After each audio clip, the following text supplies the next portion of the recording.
big updates to map consistency, an expansion of the recall system, and the results of those aim punch tests. All this and more as we dive into the Update 35.1 patch report.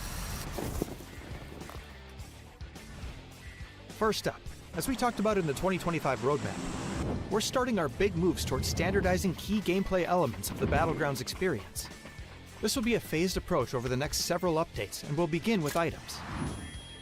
You'll see things like the zipline gun, emergency cover flare, and stun gun appearing across all Battlegrounds, while things like the thermal scope and blue chip transmitter are being removed everywhere. Take a look at the roadmap for all of our upcoming plans, or the patch notes to see the specifics of this first set of changes. Another way we're unifying the experience is by expanding the recall system to all maps, which means it's now available on Karakin and Paramount. Each map will have its own specifics for the system, so check out the patch notes for details. We're looking forward to seeing how these changes shift strategy on these maps. Next, thanks to your great testing and feedback, we're ready to implement the new aim punch system to live. We're going live with the settings from our last gunplay labs, and are looking forward to hearing your feedback on the system in the live environment.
Welcome to the PUBG Players Tour. This year, we're introducing structured competitive play in third-person perspective mode for players of all ranks, levels, and ability. Here's how it works in EMEA and Americas. PUBG Players Tour competition is held in 2-week phases. Each week, you and your squad can compete in player scrims. Think of these as a great alternative to ranked play. Each day of scrims will feature a variety of maps, with defined team and lobby sizes to ensure a balanced best-of-3 rounds. Teams will earn points based on their performance, and daily leaderboards will track their progress. When the scrims are over, the top teams will qualify for the PUBG Players Tour Cups, where they will be joined by up to 10 invited teams, featuring some of the best players in the region. Players' Cup leaderboards will track team performances across 2 days of play, with the top 8 squads progressing to the final round of competition. Players Masters are the pinnacle of the PUBG Players Tournament. 8 teams from each of the 2 cups will engage in fierce competition for a huge prize pool in each region across the PUBG Players Tour season.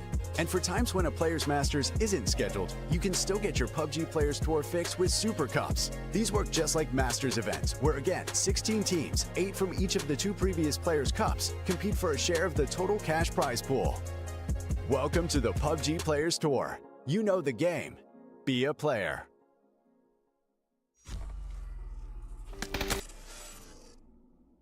Welcome back, everybody, to now the 4th week, Mark, of the PUBG Players Tour. We've got another evening of PUBG Esports for you guys. And as you can already see, Mark is back and he's sharper than ever. Never, absolutely never. I had to get Felix in. We're a 3-man crew, right? Felix is the key. We had to get him in. He'll be back as well. So, but I was watching in chat, super exciting. But we've got more important things to talk about before we even kick things off, mate. Because it's a special day, isn't it, Kobo? It's one special day for one special person. Oh, you really had to just had to do it, mate. Happy birthday, for mate. a lot of people Happy on the birthday. world right now, it's probably a special day. But yes. It is my birthday, and that's it. We talked about it. Great. Moving on. PUBG Esports, 2nd week of the Players Tour. That means we're sending the last 8 teams to the next Super Cup, aren't we? Yeah, obviously, we're technically week number 4 of this. Obviously, you guys covered the first section to this of this part. But we've got to really talk about week number 3, or week 1 in this case, because it was a showing from some teams. Some teams didn't quite perform, but I really want to dig a little bit more deeper into actually what happened last week, because there were some shining lights, but there was a few teams that missed. It was kind of crazy. We started the first day and everything was pretty normal, and we saw Foot and FaZe performing, and then FaZe won the last game, and we're like, okay, that's looking pretty solid for them. We'll see what they do tomorrow. And then from winning the last game on day 1, they went to win the first 3 of day 2, right? And we were already getting a little bit excited for maybe a perfect day from them and actually winning the last game, which they could have. They were really close to. And an insane showing for them. Wow. 133 points. If that was 12 games, you'd say that was a banger tournament. But it was 8. It was 8 games. I don't think I've ever seen anything like it. I don't think I've ever seen FaZe pull off anything like this. And yeah, mighty impressive. Insane, huge run rate. But I did want to talk, obviously, 100 ADR, they kind of sort of clawed their way through at the end. Good to see them there. They were on the first segment, didn't quite get through. Obviously, they came back. Foot been pretty consistent for me. Slam G done really well. But I do want to talk about some of these teams on the right-hand side, because they are going to be teams we're going to see them again today and tomorrow. I think it's best to kick things off. Like, Team Ascend, they just weren't really getting the placement points I felt. Obviously, you guys were there, so they just really struggled to get in the end zone. It felt like they were scrabbling for a few kills, and it didn't seem right. But like last time, Ascend maybe need the 2nd week round just to get their feet under the table. But it'd be good to kind of get thoughts from you. 100%. I think both FaZe and Bushido, right, regional partners that we expect to do better, did look fairly flat. They've had a few decent games. They've gotten some kills here or there, but no big performances, no dominance coming out of them at all. Not what you want to see from some of these teams, especially for Ascend. It felt like everything they did just went wrong. Like nothing, they couldn't get anything going. Even when we had some nice little clutches here from Chris and then from Keely, a few points here or there. As a team, nothing really was flowing for them. Nothing really was going for them. So hopefully they come back stronger today in a very different lobby. A very different lobby we're looking at today, because that leaderboard you just looked at, right? We sent the top 8 already to the Super Cup. That will be in 2 weeks. And that is a lot of big dogs, a lot of very high-performing teams that we have already locked in for the Super Cup that are not here tonight. And that should make this lobby a little bit more manageable. It was one of the big talking points, even because we had it with the Masters, right? With week number 1, we had all these sort of partner teams. A lot of these guys will be excused at the moment because they are just queuing up in a couple more days because we obviously have PGS kicking off, which I'm super pumped for as well. But with a lot of the big names already coming out, the ones that are attending this event, it does really change the dynamic. Now, I thought it was going to play out a bit slower last time, but what I found on week number 2, it just felt a little bit more aggressive. Teams obviously were trying to ensure they got placement points. I don't know what your expectations are, though, for today over these next 2 days, but taking some of those big names out of here, we actually, I feel like, have a nice balance to this lobby. Yeah, it's super interesting because out of the teams that qualified, we have a lot of big dogs there as well, right? We have GG, a team that's been at global LANs. We have contenders, who you might not instantly realize, but they did already play a tournament together in the past. I think PC Fall it was. That was Melman and Alia, so 2 Navi veterans who queued up for the scrims and who did a really good job in scrims. I know they have some connection issues at the moment, so I'm not sure if we're going to see them in game 1. But generally, teams and players with big names, win or die. I know you're going to be talking about them as well. Boldini, tons of really qualified and teams with a ton of talent that are coming back to try and make it into the Super Cup.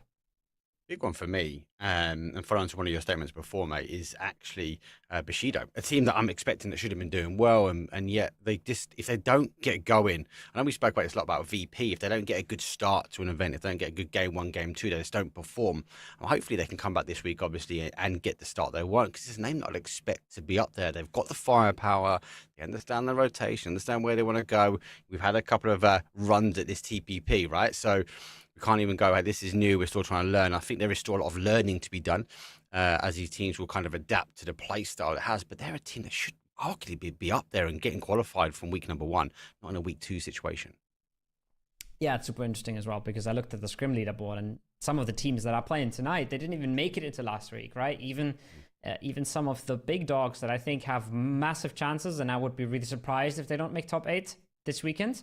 They didn't even make it last week. And then now some teams like GG, for example, they didn't even have to play all scrims this week. They just played 3 of them, and that was enough for them to get a second place locked in and make sure that they can show up tonight. So there's a bit of variance here and there, right? And some of these teams can't pull it off every single week because it's not a ton of games and it's fresh lobbies all the time.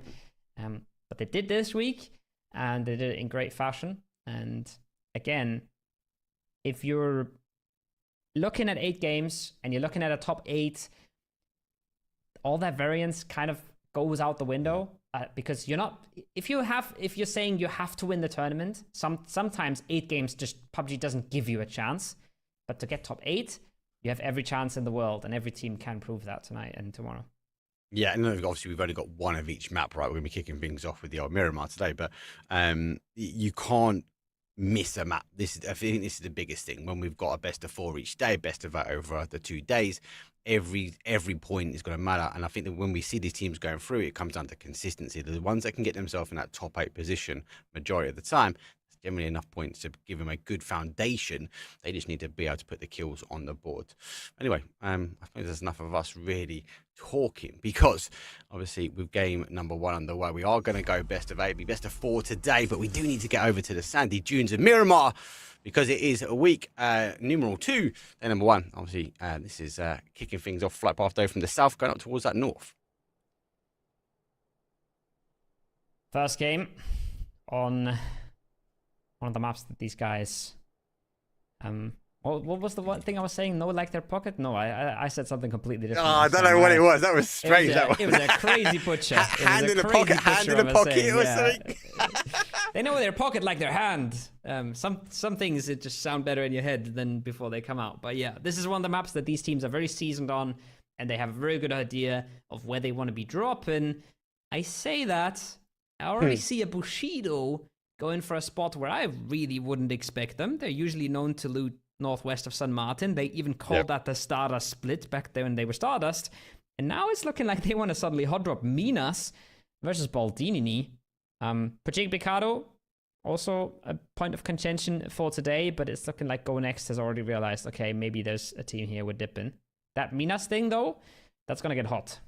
Yeah, this is dangerous. This is dangerous. And as we just mentioned before, teams obviously need a consistent start. They need to get a placement. Bushido's up there. They need to be getting better points here. And off the rip, we're already starting in a hot drop. And, well, Bushido, lucky enough for them, they get the first kill and confirm on the board. Rough start. Rough start if you're Baldini. Not only do they not have the high ground, they also have lost a player already. And honestly, they're in just way worse buildings here, Mark. Again, low ground. The unpushable that Katurkin and Nailcop are occupying is called unpushable for a reason, right? Super powerful. So they're going to try and get out ASAP. They're going to realize this is not meant to be, not with 3 players. But do they know at all about Freeside here? I'm not sure if they do.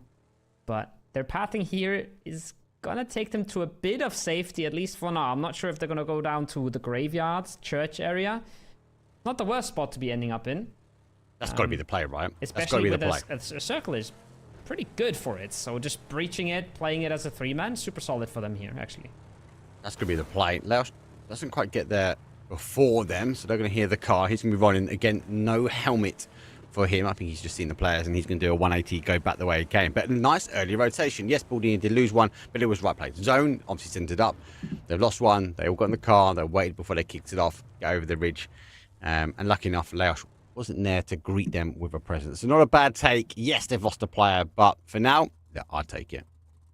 Yeah, that's, I guess, sort of a bit of a reprieve for them, right? Getting a good circle means they can very quickly commit to one good spot as a 3-man. They're not going to think all too much about 2-2 splitting anymore, or 3-1 splitting, in, or 2-1 splitting in their case. They're just going to play one position, and they're going to try to be solid here. Not sure if they've seen Sorry I'm Crazy. Doesn't seem like it. And that might be bad news bears, because if he gets an opener, he will have heard this in the kill feeders, right? Well, they were right next door when Baldini was losing members. So once they knock one, they know it's a 4v2 and they're going in, but it's not looking like they're going to go unnoticed here, Mark. This is dangerous waters for Cantix. Oh, but they've got the first knock.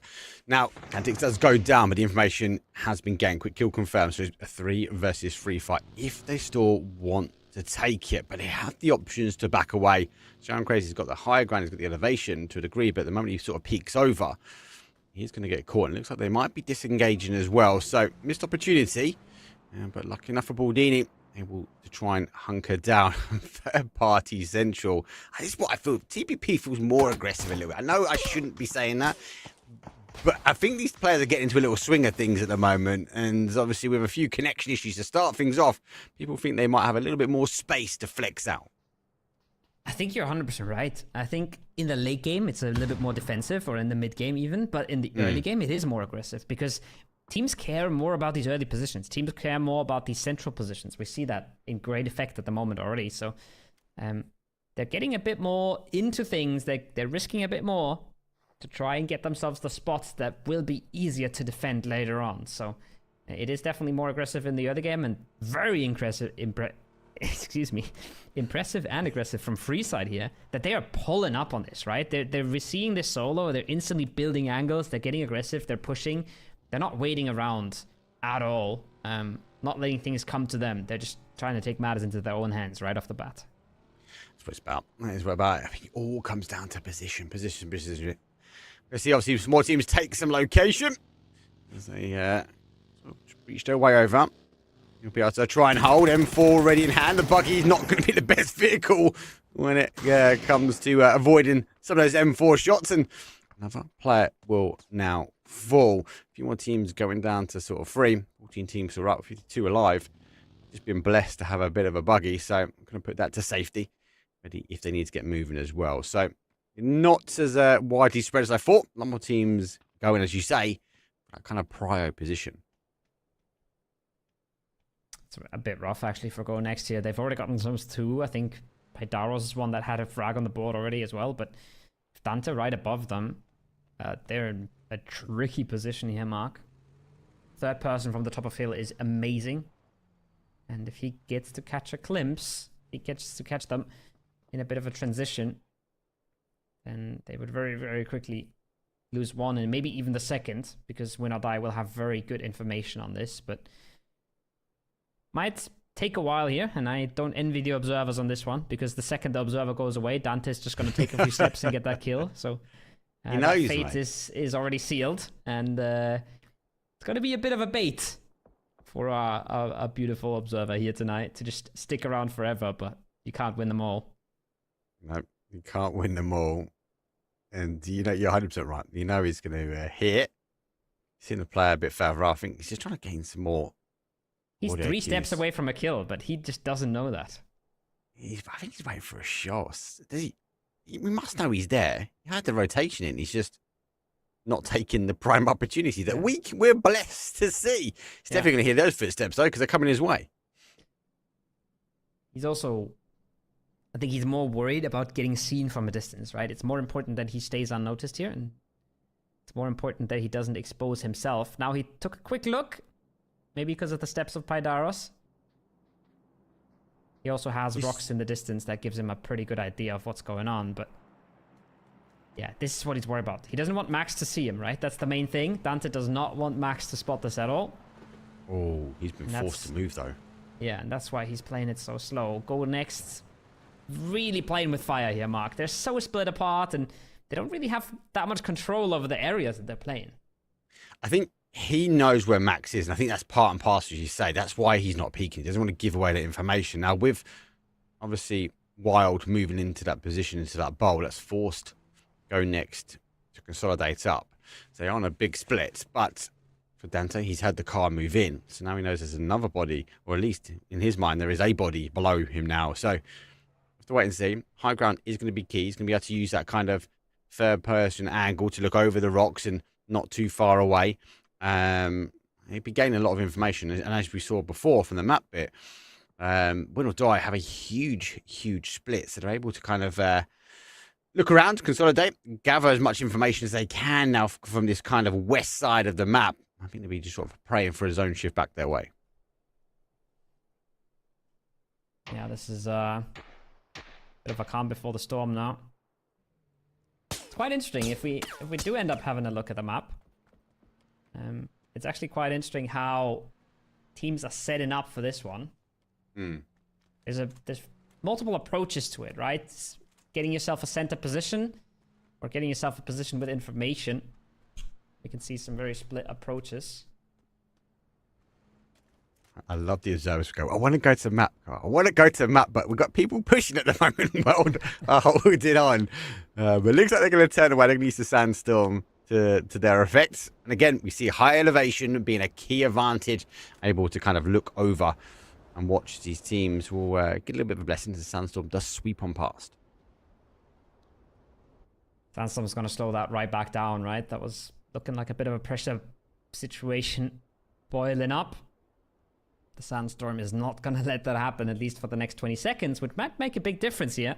Those 10 seconds that they just lost mean that we are way, way closer to the circle shift already, and maybe this dissolves before it even starts. 19 seconds until the pop. And WD, Wild Division, they have a bit more information towards more center of the circle, especially with a player already in the power grid area. So they can start making moves, especially now if Belief starts shifting around that northern side. But I think they're going to wait this out, Mark, and they're going to hope that Tartarin pulls into them. And with a shift like that, they might just get that free kill that they've been waiting for the last few minutes here. And it also plays back to what you were just saying a minute ago, is actually how people are going to try and play this one out. Big shift now towards that west. Teams have to figure out how they're going to try and rotate their way in. Chewy in such a good spot. The moment he potentially sees the elevation, I think he's actually might have spotted him. The wings on the pan might have given away as he has to back away. His nade comes over the top, but doesn't quite get the connection at the moment. That's rough. Giving up that surprise momentum there is a big deal, actually. Tartarin going down to almost no HP as anyways. Chewy with a nade. Does he get it through? Oh, that's close, 1 HP close. on Tartarin. That would have been massive. That would have been a big knock. But now the first nade's through. Basically 0 effect on all the damage they've done. And now they're looking almost outnumbered in the compound. Shimada on the hill.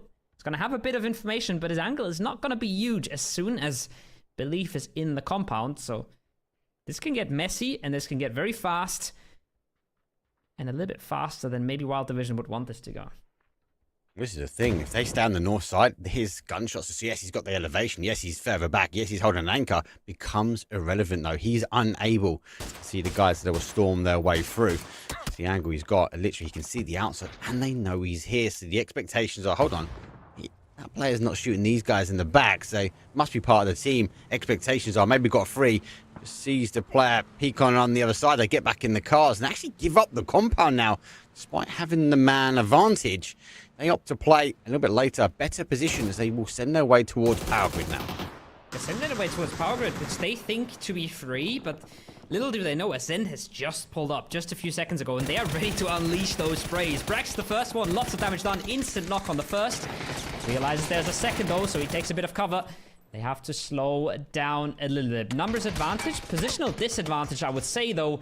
And the rest of Ascend is still so far, actually. I say numbers advantage, it's not actually true. They're very outmanned here, Mark, and this is not looking good for them. I think they're going to get pushed here any second.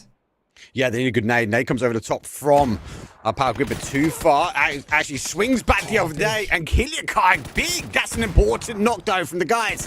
They need to pick him apart, but Ascend are keeping cool, calm, and collective under pressure at the moment. But Kiliakai has been knocked, and there goes the flush. One down for Ascend. Multiple knocks, and they still continue to apply the pressure.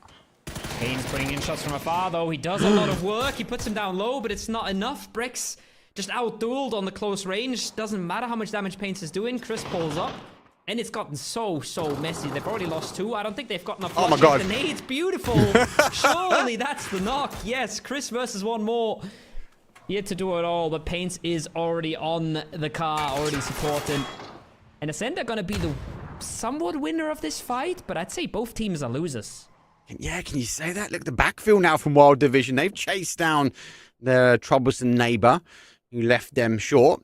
They've actually now taken Power Grid. They're going to continue watching that kill feed, and it just felt messy. Ascend had the upper hand to a degree. Then we saw the guys with a big split. Belief obviously potentially could have closed that. Ascend, good shots will come through. It's Chris going to move his way further in. Payne still holds that anchor. But Ascend, they've kept their heads cool, calm, and collective under what was pretty chaotic. Oh, big from Chris. Big cleanup, big step up. Important frags, and oh, that's a big shift though. That is a big shift, Mark. Look at that. Right onto Picado. I don't think we're going to take that EP out of the city. That's a big shift. Power Grid was massively favored in the last circle. It's not here anymore at all. If we have a look at the map, I think this is actually quite interesting because we have a rock in the middle, but I do think that we have to go down to the southeast here, and I do think we're going to see a lot of teams breaching into Picado, and it's already happening. Everybody's expecting this circle to go south. They're probably going to be right, but it doesn't matter if they don't outlive the crashes. This is the problem. Everyone has to find a path in entry. Oh my god, he didn't even know he's in the same building. Sorry, I'm crazy. He's like, that's for free. Oh, he nearly spins on the sawn-off. Not able to get a connection, and Bushido nearly dropped the ball there. Sorry, I'm crazy. He was in such a crazy spot, but she didn't even think about checking it off. He just got in before they thought he even had a chance. That almost works out. Unfortunately for him, no third party, nobody pushing in, so he doesn't even get a single point off that. Or maybe got one flush. I'm not even sure. I don't think he did. I think he focused on the clutch, and it didn't work out. Boldini sending it to the rocks, possibly. Gonna be stuck in the middle here for a while, but maybe just able to live. Winkley, though, he's getting peppered down, and he won't even make it up there. Teams are scrambling right now, Mark. There's not a ton to play, and you don't want to send it to the city, but you don't have that many other options either, so super tricky for a lot of our teams here, and they're going to be mighty happy that there's already been so much fighting, so that there's at least a little bit more space than usual. It's difficult. It's difficult. It's all about that path in. Now, that's a risk from Baldini, but that might pay off. That might pay off. They're on this little ridge. They're in kind of center zone. You'd expect a lot of fighting happening in Picado, a lot of fighting happening at the top. I think if the teams on top of the hill, they get a bit of freedom. I don't think they can actually see Baldini as well. So they're trying to survive. I think they're trying to go for a placement now. There's 12 teams. We've got a few more teams to fall before we get to a top 8 scenario. And that's where Baldini will be in the money. They'll be getting the points from positioning. What they can do at the moment, though, is keep their heads down. It's going to be the name of the game for a lot of these teams. see some of our new players down here in the south as well, taking a lot of control in Picado itself. And then a few pop shots on range all towards that northwestern side. I see a Paints here in a car though, and I don't really fancy his chances. He's cruising on in. Might have seen Chewy on that rock. I don't think he even did. He doesn't even have an idea. 43 HP, and he can retreat. But Ascend, where do they go? They can sit one circle out, but that shouldn't be enough. That shouldn't be good for the next one. Because as I said, right, we were going southeast. A lot of the teams are ready for it. A lot of the teams northwest, yeah, they have space now, Mark, but where do they even go? This is the thing, and some of these teams already repositioned that have lost numbers just to keep their head down because they knew it was going to play back down. You took the risk and you was able to survive the breach into our Ricardo. Well, a few more teams will opt to try and make the crash a bit later on. Everyone else, it's going to be difficult. This might be a game to try and claw as many points out as you can, because I think the doors are shut to the town. Yeah, maybe you can get in on that southeastern side, but that's something we know. Well, we're watching the map stream, right? Now, with McClay and the rest filling up that western side. How'd they got away with that? Barely got in. Barely got past Go Next as well, who I would have thought should be the first to take that. But they've been out-rotated here a little bit. On the south, though, I'm not sure how good this one is, because they're breaching into taken territory, and they're only a two-man here, so there is a chance that Ushi does get aggressive on this, but probably not this circle, Mark. So another breach that will live to see another day. This is interesting. Everyone's finding a path in one at a time. Seems like they've all agreed. Right, you go first, and then you position. No, don't want to have anything to do with this, though, as they got the knock, but it was stolen away. It's where Baldini now sort of activating slightly. There's another knock that comes in. We can, for another point on the board, there is another one as well. So salvaging as many points as they can. They will try and remain in the rocky cavern towards the north. Rest of the teams, they might just try and take position. I'm quite alarmed. We've got some closer than others. Love that Paints made it all the way across there. I'm not sure how, but he sent it all the way across. He's now trying to sneak himself in. GG, gonna be a big problem for him, as Dope are finding a whole lot of entries onto Wild Division. They were losing members, but Wild Division got aggressive and they got punished instantly. So that fight in the northern part of the city, instantly finished, instantly over.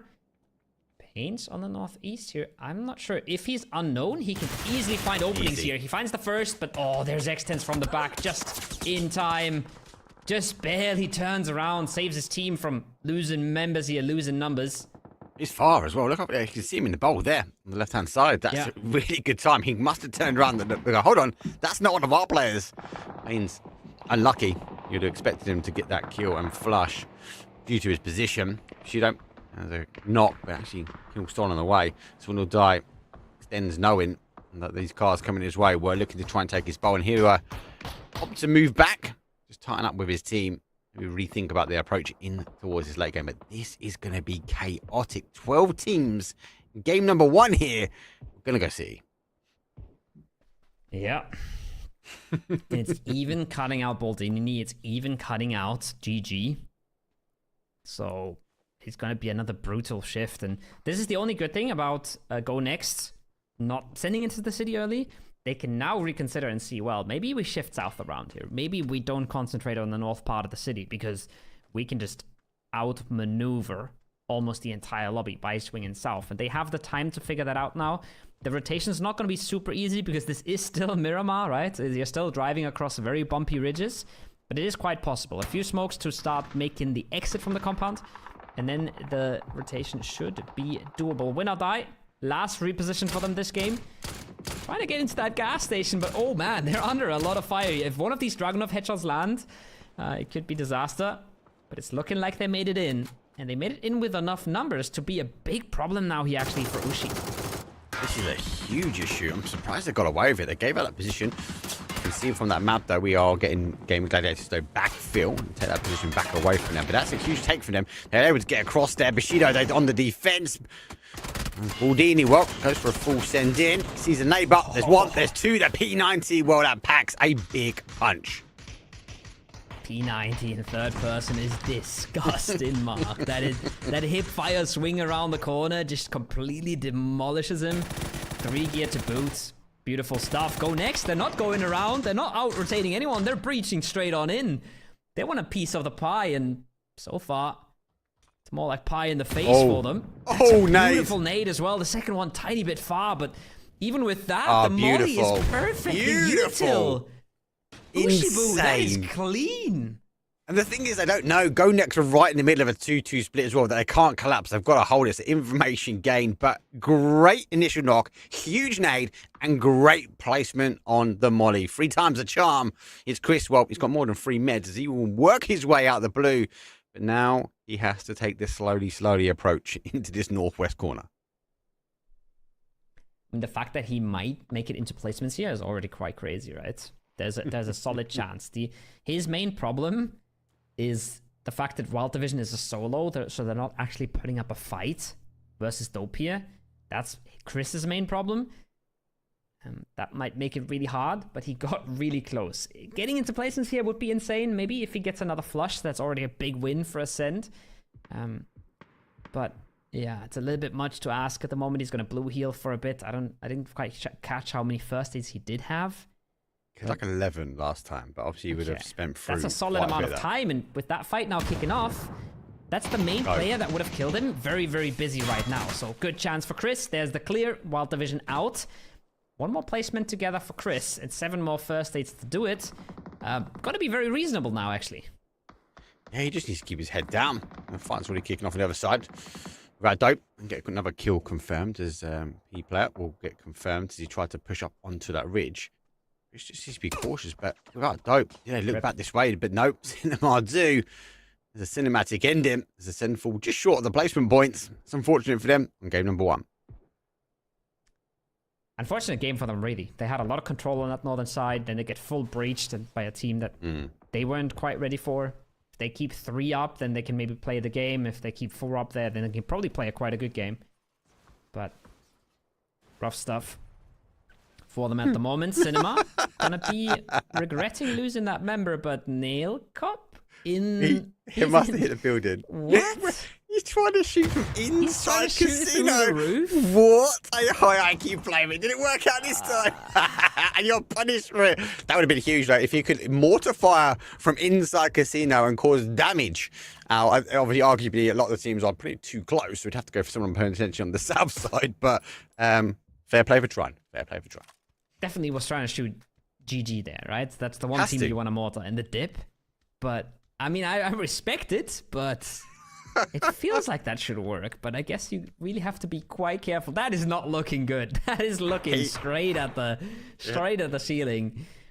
There was a chance there, but maybe if he repositions it one more time, he probably doesn't want to get knocked again. He probably doesn't want to give that chance to anyone. But like you said, I respect the attempt, right? A for effort.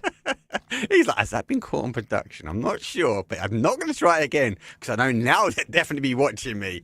That is maybe reposition it in training mode and figure out exactly where that placement is. But how many Ricardo endings do we get? Not that many. I've had a few, but a very, very long time. Without Dope, we're looking pretty strong on this north side as they will now take to the high ground of boxing ring. And they should now get eyes on Gaming Gladiators, one of these teams sitting just on the outside edge. So it's like more than one team maybe focusing their attention onto them.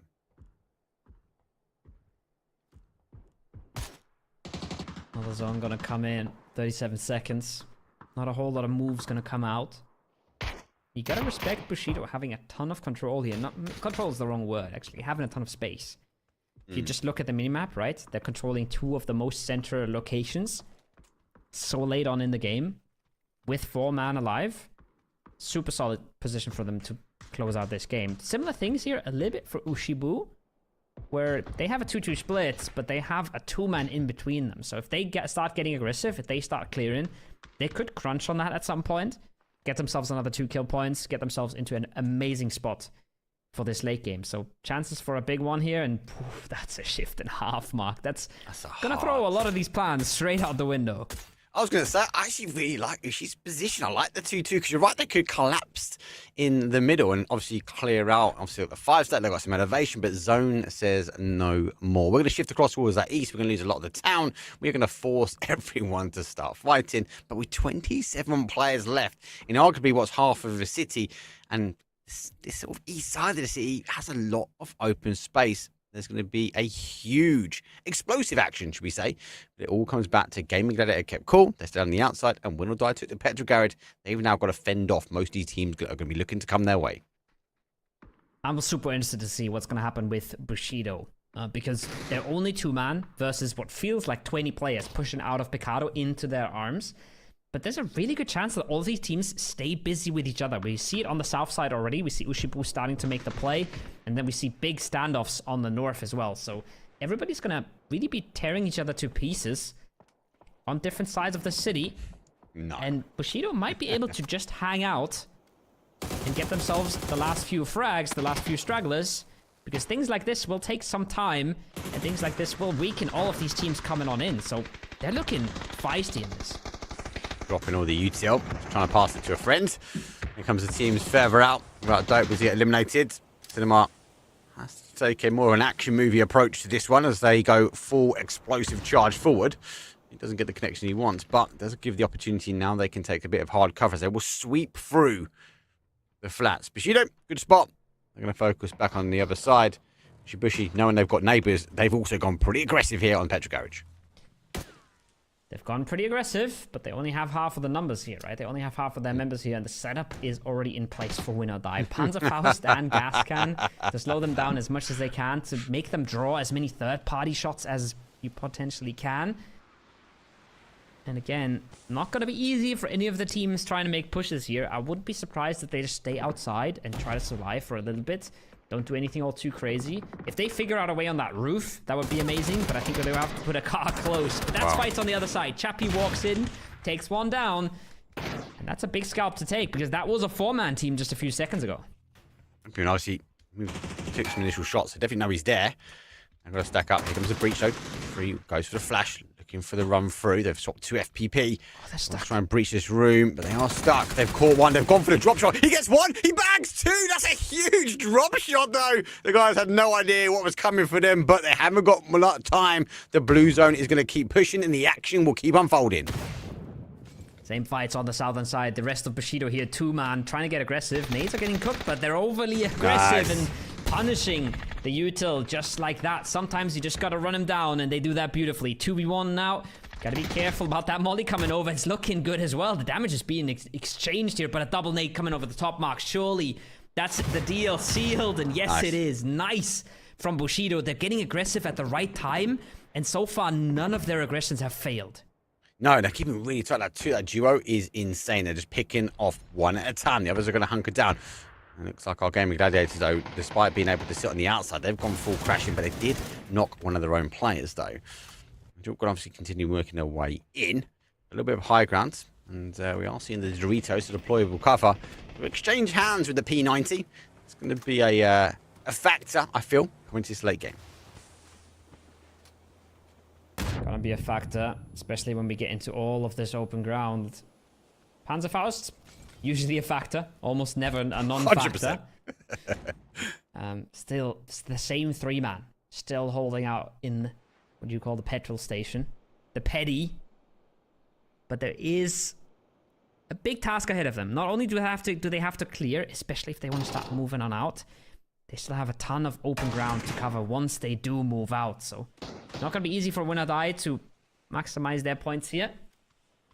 While on the other side of the roads, the teams basically just have to win one fight to play a massive game. So much more tricky when you're on the southeast here. I don't want to die. I've missed an opportunity here. Oh, that's huge. Should have cleared that. That's a big... We're just going to have to med through one. Get the confirmation, though. They will go down to a 1. That's a really, really good use of the blue zone nade there. Little die. They should have cleared it. They should have cleared It's going to cause such an issue. They're going to be finding themselves in the middle. Now they're clear quite late. They come out. They've got the defensive cover. Here comes the swing. There's one. Goes down. Final player for them. The car's taking the damage. He goes out towards the blue, running away. And Wanadai eventually deal the damage, but they've received a knock. We go instantly top 4 to top 3. Wanadai have the numbers, but I don't know if they've got the full position. This is an open terrain. There's a few couches, a few broken cars, and not much else left. He's quite close. I mean, he's quite close to the center, though. He's not in a it's not in a terrible spot here, Nailcop, especially if he does find the knock. The North is only 2 players from Angels right now. Alomai looking, though. He's going to step up. He's going to get caught. The Groza comes out, does good damage, but not enough. Surely that's it. That's it for Nailcop. He's proning in the open. Nice. Nowhere to go. His days are numbered. He should be dead here in seconds when the peaks are coming out, but nobody's daring to peek him. The tiny little bit of low ground is keeping him safe.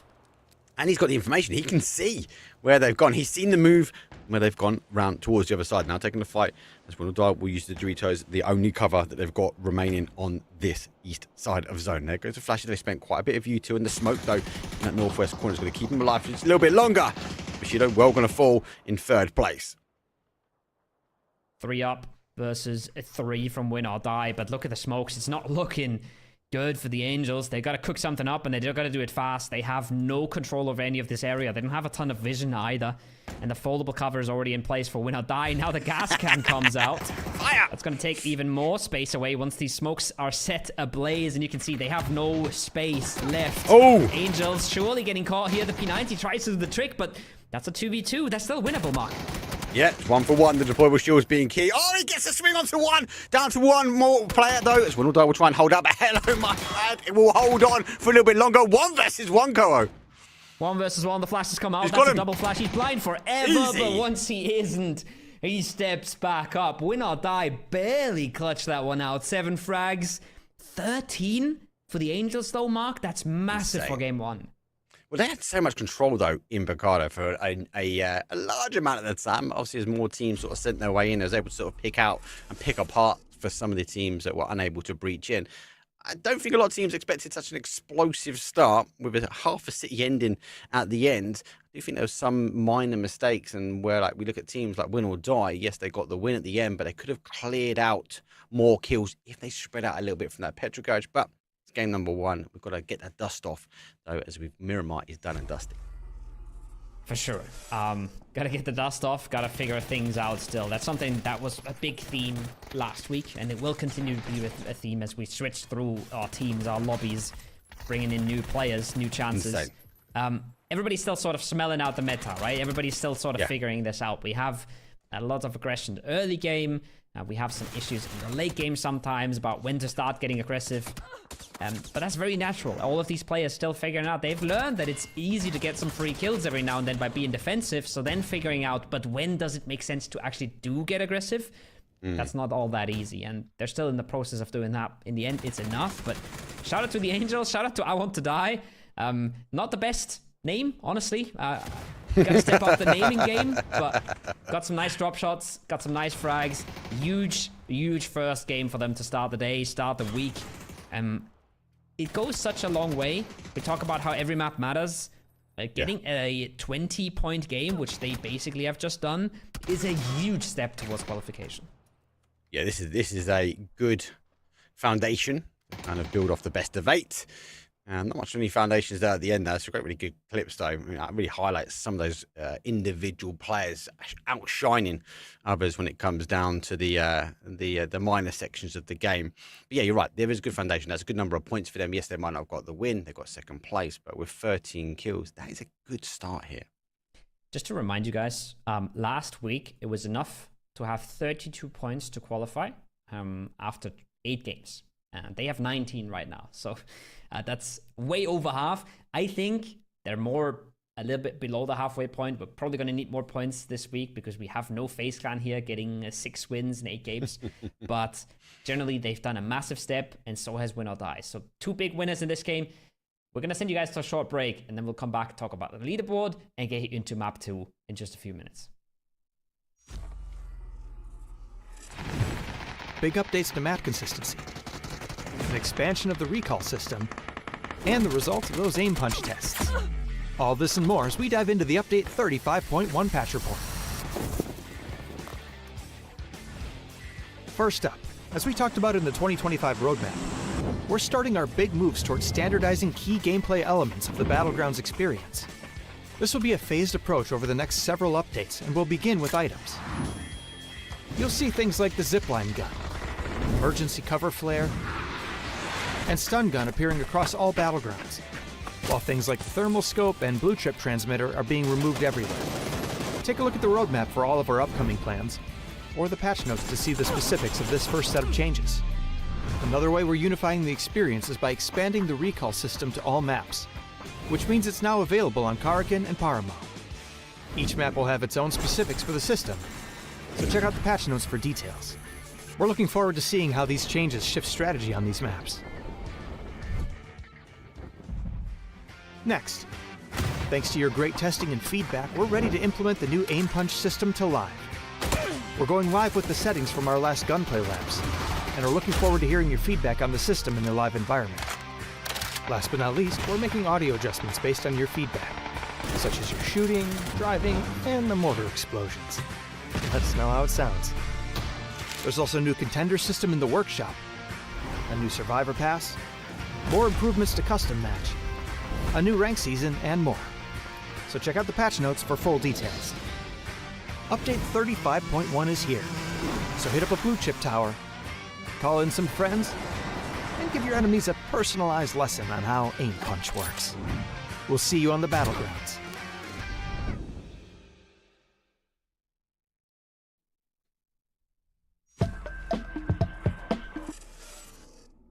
And we are back, just like that. A few seconds off break, a small PUBG trailer, and we're back for the action. I'm honestly, this is probably my favorite part of these events. We're blasting through the games. It's not that much us here looking pretty in front of our cameras and yapping about things. It's a lot about the players doing their stuff, Mark, and I honestly love it. I think it's part and parcel. TPP, aggressive at the very, very beginning. Yeah, it did slow down a little bit in the mid-game, but arguably there was an explosive end zone. And then obviously we just turned the games around. Only one map. Let's get them out. Bosh, bosh, bosh, bosh, bosh.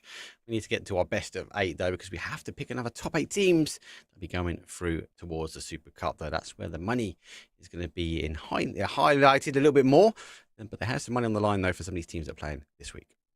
There always is. They're always playing for cash prizes, but they always have their money on the bigger prize. Yes, I'm so good at these sayings. They always have their eyes on the bigger prize, which is the Super Cup, which will be 5 times the prize pool of what we're doing tonight, right? So that's fairly big. That's a pretty big step up, and that's why everybody's so laser focused on these top 8 spots. Also, again, I'll say it again, if you're ever not top 8 in a lobby, it's not because you got unlucky. It's generally at this point a skill issue. I think all the top teams have agreed to this and have accepted this, right? There is a bit of RNG going on in the game.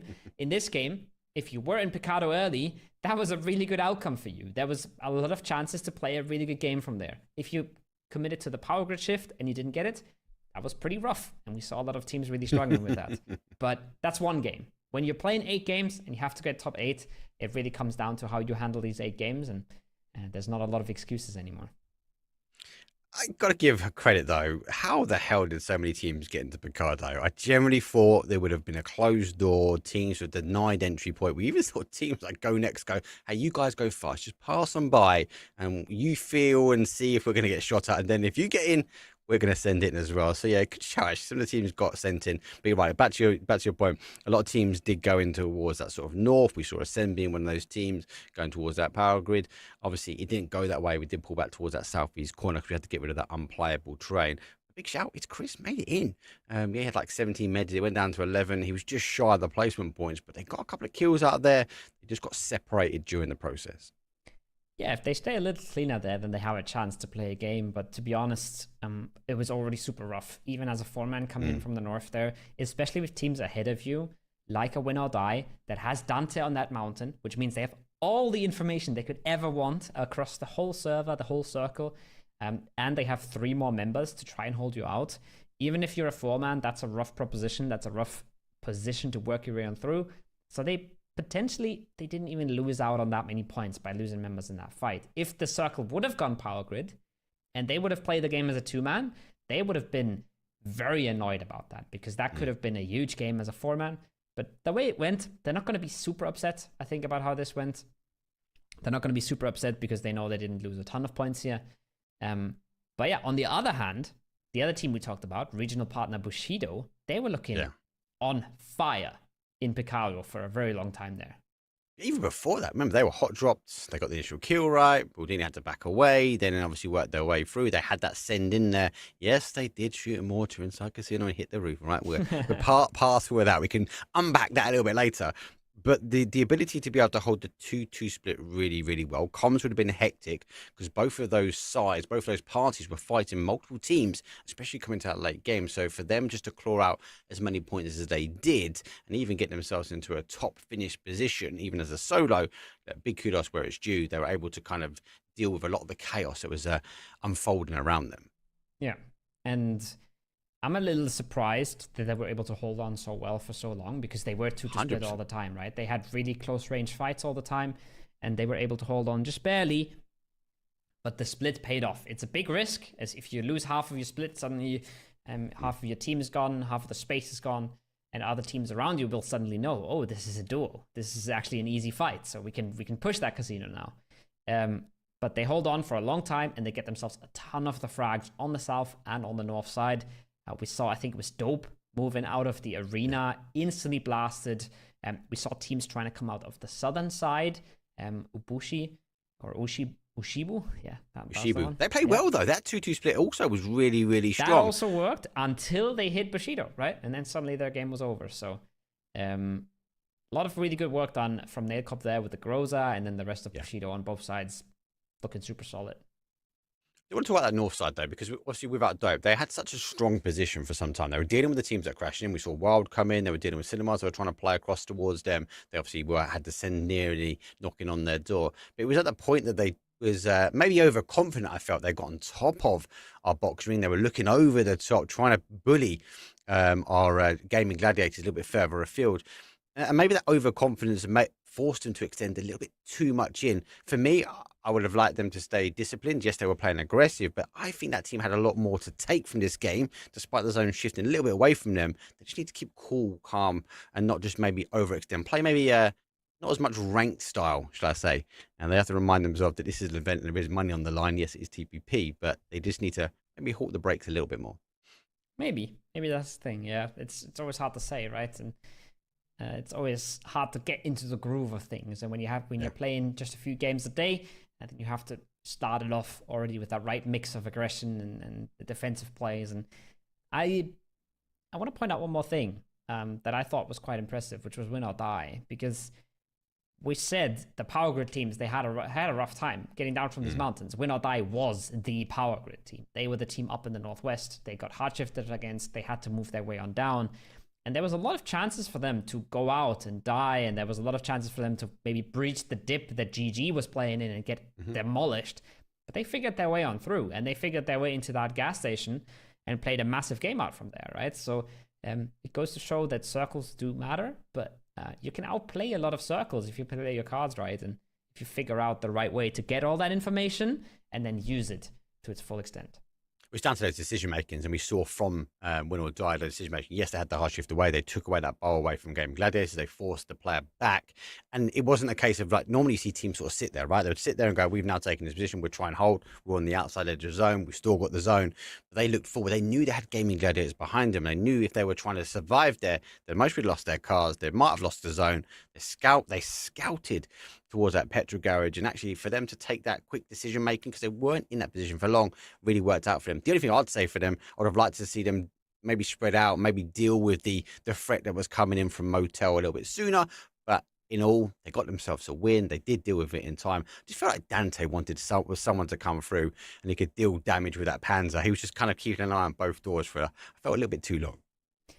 He was just hoping to blast someone walking in, right? Give someone a jump scare, but it didn't work out in game number one. He'll have 3 more chances tonight. We have 3 more games for you tonight, and we are going to Taego.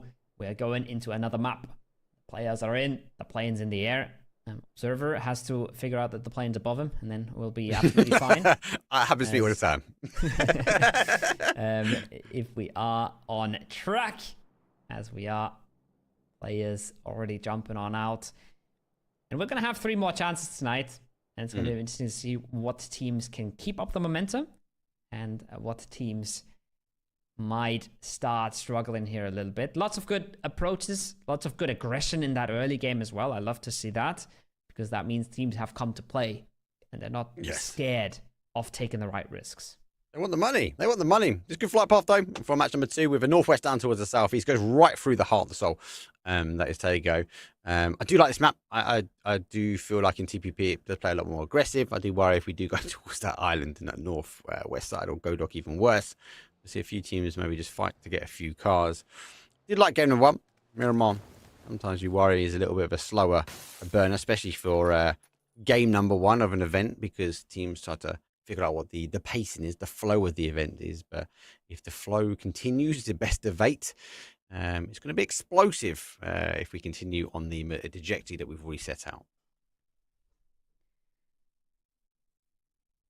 It's going to be good to see the teams get into the swing of things, right? Also now, full lobby. We have all the teams here in full numbers. Everybody has made it in. That means the contenders are here as well, as they were setting out game number 1. And we have I'm on workout mode, and the rest of the squad cruising into terminal right now, cruising into the arms of Chewy, potentially. So they have to be a little careful about that. And the circle has already decided it's going far northwest. It's 90% of the time going to end on the northwest island here.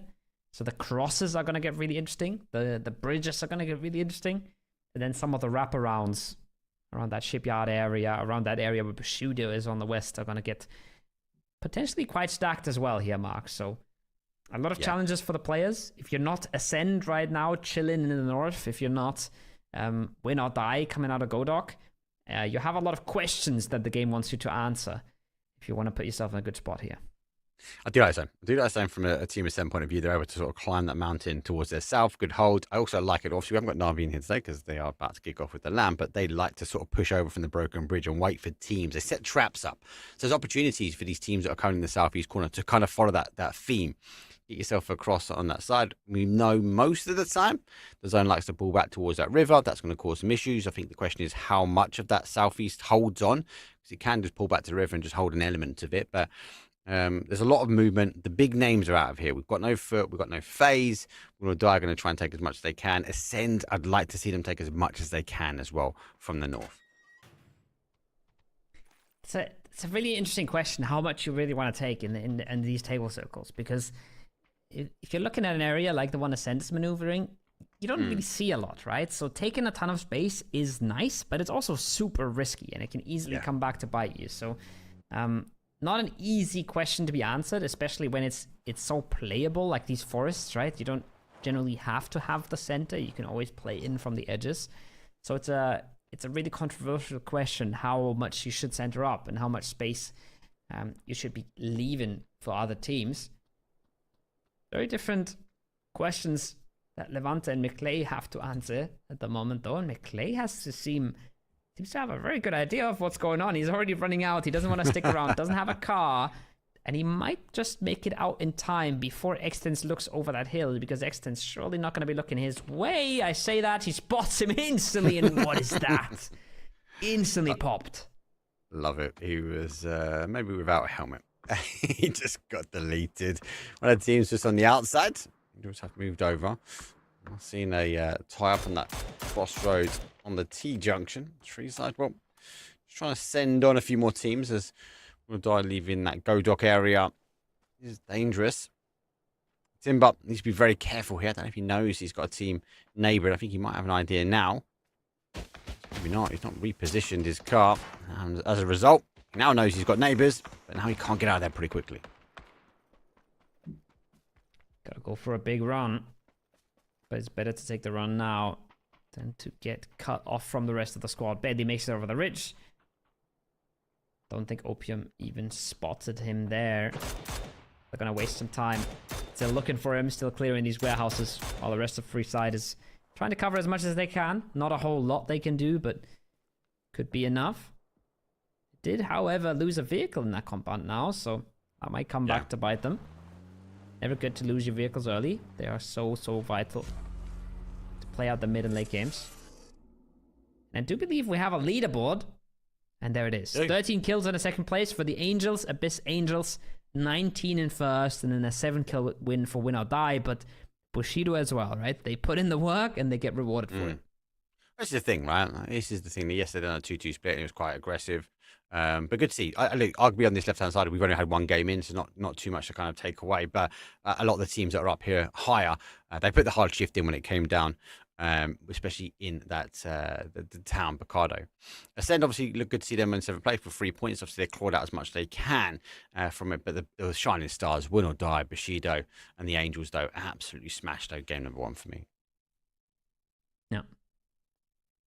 Leaderboard is going to get more and more relevant the later on we get into the tournament. Right now, it's only very relevant for the teams that have put themselves into big positions. Observer is really trying to make us talk about this potential bridge camp here. As It's gonna happen, mate. we do see that they are going for the boat. It's not that one. It's always this one. Trying to risk the bridge at all. They want to group on that northern side, but I wonder how many cars are they going to end up with if they just boat across here. So they're going to lose out all of their vehicles to try and stay safe. Then potentially have a really rough late game.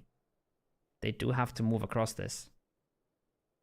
You guys seen him. You can hear him. He actually leans towards the left, keeping his body exposed. He just has a little lean right just to kind of get more information. Go next. No idea. He actually knows he's got more players around him. On towards the south. Well, there's much space as Ascend has. As Godwin, well, he's in a workout mode. It's the first kill, and unfortunately for Baldini, one of the first to go again. Not having fun with the games. So far, rough starts to them. As Ascend is moving up the hill slowly, taking their time with it. Slowly making the transition, maybe hoping that they could bait something for Kilakai as well. But it's a peculiar one for me. So they are getting closer now. They are deciding they don't want to play edge. They don't want to hold down their edge. They want to try and make this move. Chris already spots Pydaros. They're trying to start this fight, and they're hoping that Kili can win it for them. Yeah. But they're trying to put him in the position to do so. They're trying to bait out reaction. They're trying to spot players. They're trying to get him the tools that he needs. No. Oh, the timing could have not been worse. Oh, he would have spotted him if he was there just a second later. I just don't know he's here, though. But I think it's starting to work. You're right. They are trying to use him. And they joystick him into a position. Just needs to take and wait one more second. Get the opportunity, but Ascend go back. They use the cars. They try to get a knock here for the push. I like Ascend when they're aggressive, personally. Like, I like it when they start to do aggressive. Now they've kind of disengaged. Now they're going back towards the edge play. It feels like they're going to play this one now out as a free. He can't move. He has to sit tight. He has to try and pray that actually Go Next is going to step on a little bit of a landmine, maybe get a kill confirm as quickly as they can. For now, I would have liked to have seen a bit more momentum from that aggressive stance that Ascend were taking. So unlucky as well, right? If Half he a second. steps over that rock a little bit more, or Keely watches that ridge a second later, then that is a free kill for Keely. But doesn't work out, and he doesn't want to take a risky one. He doesn't want to take a risky 1v1 and then actually get caught. So he doesn't want to risk the whole position and the whole sort of goodwill he's gotten himself, right? Because Pydaros, at this point, he just knows that there's nobody close. He's played here for so long, he would never, ever consider that there could be an enemy so close. So Keely has acquired a lot of value for this position over the long term. And he wants to make sure he gets something for it. Because if he only gets a bit of damage in and Pydaros is able to fall back, then it's so much time invested that just goes to nothing. Yeah. Comes to the peaks around the edge. Chewy's just going to spread his wings again. Just let the guys know that he's there. Also looking to get in the car and maybe move on out. Still waiting for the zone. 15 seconds to go from phase number 1 to phase 2, where we get a better understanding actually how bad the shift could be. So there's a lot of variables in this one. A lot of endings that we've had from a go dock all the way towards the sort of pinnacle point on that east side. Here comes the zone shift, and it does the sort of telling back, but very aggressive towards the northwest. Lots of open terrain there, Koa. Lots of open terrain there, but lots of forest as well. So we're not just going into the fields, we're going into the forest. A lot of this will be quite playable. I'm interested to see what Ascend does here, Mark. Honestly, most interested out of all of the teams because they have a lot of choices to make, but they still have to get Keely out of that position. That's a pull-up though.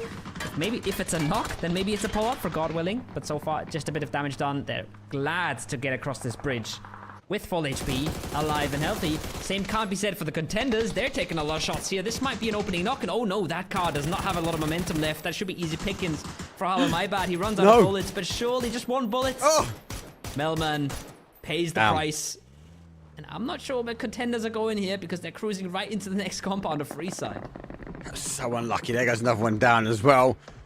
MG sings across the forest, the northwest.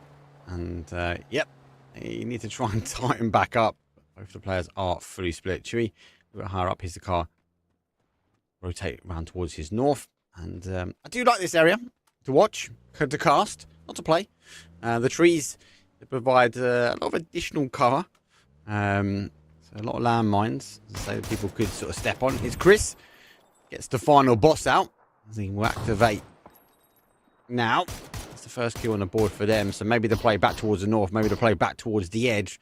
They draw this line here, Koa, and trying to set up their stall to claim any cars that are trying to rotate past. Is Brexon a glider? Always. He's always the glider. I don't know, you question it. Well, Keely tries to make his way across. Gets caught. Oh, he's Make not. it out alive. Nope, Brex is in an actual car, but he is actually being accompanied by an enemy glider from Without Dope, who have to be a bit careful. They've already lost numbers. Brex is popping up the shots. If he gets to nail one player out of the car here, he's got to keep his own car alive at first. There was a chance for that to go all sorts of wrong for Without Dope, but now they've out-rotated Ascend here and put themselves in a really good spot, actually, Mark. Ascend has to pull off, has to put themselves a bit more towards the center, which is not always a good thing on these circles, because like we said, there's a lot of playability from the edges, so the center teams, they tend to just get crunched from multiple sides. Yeah, and especially when you can't see. The tree coverage provides so much. Without Dope, we'll be using the glider to farm as much information as he now sees teams moving in from the northwest. Cinema, Chappie, just trying to figure out who is the glider protecting, because as much as you can gain a lot of information being a glider, you tend to find, especially in all game modes of PUBG, they tend to hover around like a UAV of their own squad most of the time. So gliders there, great initial shots will come through. Those for the spray. I'm pretty sure Chappie is pieced together. Actually, they might be protecting that compound a little bit further down the road from him. Trying to hold that space. Trying to scare them off. 19 more seconds. Till they will probably have to make a move here, Cinema. They're not expecting to get the circle here. They're not expected to get zone. So they need a bit more information. They need to figure out what to do. Getting an opening onto Dope here would be massive for them. But there's plenty of opportunities when that circle comes. And it does shift. Wow. And we are going to the west. Hard west, as hard as can be. Good for teams like Belief. Not great for everybody down towards that Yeongchong area. That area of the map super stacked already, and now they're all out. And again, another hard shift to the west, forcing its bottlenecking all of our teams in the southeast corner. Have to try and punch a hole. Where do you go? Ascend obviously sitting on the outside here. Win or Die also sitting on the outside. So two big contenders just in this sort of east side of the zone to try and stop. We'll take a few shots though as we'll just glide on by to take a slight graze. And the Angels, well, try to provide the fire onto the tire. They're trying to spin this, but great spray. Actually comes up from GW. Let's get the final one. I don't know they're going to be able to get that confirmed straight away. So should be able to get that one on the board. Actually, they do get the steal. They'll be taking one away. Brutal sense for so many of these teams. This is the forest we talked about, right? Extra cover from the trees. Everybody's setting up. Everybody is in position to take shots at you, and you don't see them from afar, so you can't really avoid them all too well. Nice spray from Dante. Good connections. And I have to make sure that he gets themselves that flush as well. We've seen a lot of kill steals already this round, but 2 confirmed for the squad. And not a whole lot of survivors there. Lost Fantasia. Last one goes out as well. And there's that opening that they're looking for. Cinema, they want to make their way into Dope, and they are now already very up close and personal, actually. Contesting for the same compound. They are. First victims to the rotation. Now we get the crash on the other side without Dope. Recap. Obviously, the glider's parked in an interesting location, so I don't think there's any sneaky play for him. But hey, take it. He's on the ground. That's the main thing. He's got an M249, which would have been insane from the skies. They are joysticking the remaining players into positions to maybe try and pick apart. So gets a knock though on Wild in the kill feed, but Chewy does get one back. Godwin, well, launching out the nades, praying they might get the connection. Hobart has taken a bit of damage now. He takes towards the ground, looking to try and get any much information. That nade comes through, and that is huge. Tokyo Flex goes down, and Hobart, well, he refuses to move on. Big frag. Big opener. Be careful though, there's a nade coming his way as well. He's down to just 1 HP. Surely not going to be getting a first aid off here either. There's another nade cooking for God willing. Goes a little far left. But we'll live to see another day. That ridge is keeping him alive. It's a tiny one, but it's good enough to hide him in. And while he's completely surrounded, outnumbered, he is still staying true in this, Mark. He's still kicking. Just costing them so much time now. Surely though, with the res coming through, they can gang up on him, and his flowers takes him out. It's just top chick left for the contenders. Haven't really gotten it going, but look at that map. Everything is falling apart on the edges. This is the thing. We've had some big teams sit on the edge. It's Chris, though.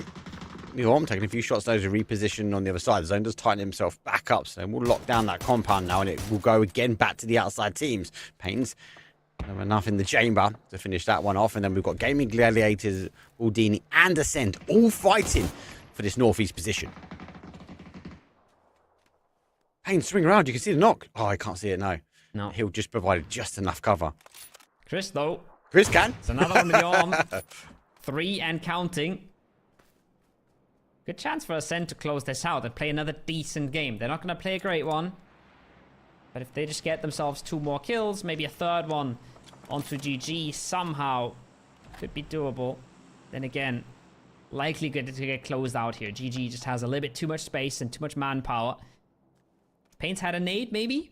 That would have Extense's name on it, but as I say that, he's running for that car. He's mighty open. Gedrox might be peeking around that corner any second. Let's get that car to safety. Tag down. 1 HP. Oh, there's one more bullet, but he should be getting the heal off. Yeah, he actually knew he couldn't go any further, so he opted to get that stop. Payne's looking to try and keep that car safe. Just now providing an element of cover. They just need to survive this one out, though. As our Gaming Gladiators have got the numbers. They are pushing forward. Payne's again using the car as cover, now using the smoke as he will try and back away towards the sort of southwest trajectory as he tries to keep the momentum going. The trees will provide the cover. Fortunately though, for it's Chris, we're going to see like game number 1, Paynes and Chris going to be separated now coming into mid to late game. It's another send, another rough position for us. And again, I said decent game, few points, nothing all too major, nothing to write home about, unfortunately. But it was always going to be tricky. They were getting stuck in between so many teams on that eastern side. And that's the way that the Forests go. If you don't manage to somehow keep numbers up, you're going to be in trouble. That's a beautiful blue zone nade that might even get the confirm. Recup gets himself healed up, but he does not get a teammate back on his feet. And that's an opening for Freeside. And they do want to close this out. They do want to get aggressive here. They don't want to share this edge. But it's looking like another reset for Dope. It's looking like Recup might make it into circle, and that is a banger. Spray with the MK there to take Cantix out. That was 3 gear as well, Mark. Yeah, and it was quick. They know where he is. Have split. They had to give up an initial bit of train. They did try to get the player alive from the blue zone, but the follow-up nade was going to be enough. Now they're trying to figure out exactly where Timber finds him. And will be just tucked behind. It was quick fire rate, and they've got the advantage now. They know they've got to try and get it. And there you go. They're confirmed, done and dusted. 4 points on the board, though, for without Dope. And they position themselves closer towards the zone. And they can focus back now. As a team needs to pretty much claim open terrain if they want to stand a fight. One of the very few teams that actually has time to take a fight. Chris finds another one on the other side of the map. It's another point. Chris is somehow the man who finds 80% of the points for Ascend at the moment. Especially as a solo. But the circle goes away one more time. It goes west again. And this is looking good for Bushido, Mark. They've been quiet from that southern side. They've been quiet in the compound. Now they can flex out. Now they can start taking control. And they can try to start farming here. Meta Bay as well. He's danger close with that AUG. Unleashes. Doesn't get enough connections just yet. But look how open they are. Easily nailed down. Nelcom looks for a second. Marks the tree for his teammate as well. And he puts him in the bag. 3. Like that. for Bushido. Don't get all of the kills confirmed. One goes to the other side of Dope. But a good exit from the compound. And now they can start playing for that control that they've just garnered. And they can play a massive game. Just look at how much space they got on that minimap.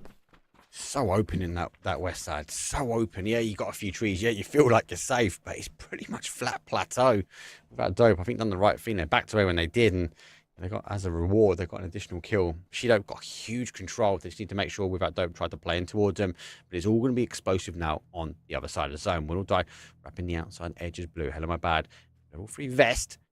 Just contemplating how much does he peek over that ridge. Where is Go next? Where is their next position they're going to try and move their way into? Definitely got eyes back towards the south here. So they do get an initial knock open though. And Rocks though will get paid down. Quick kill confirmed. Go next. Well, the rest of them have been spotted as the cars will scrabble away. Oh. Huge. Big knock though. Big knock with the Dragunov. Buys them a bit of time. Puts him into a man advantage situation. Dante is leaving that smoke without anyone being ready though. Nailed out by Fine. Gotta go for the flush as well. Almost no HP on Rocks. They're trying to double nade this, but surely they're not reaching. Surely not. That gets danger close, actually. But it's a little optimistic, and it's great spray from Fine, and he puts them all down. 1, 2, 3. Done. Again, one goes down to play zone, but it's big frags for Go next. They just paused. They just paused when the smoke. And Dante was like, oh, we're still running, aren't we? Absolutely deleted. Go next despite losing bodies. That's huge. 7 kills at the moment. We're top 4. 4 versus 4.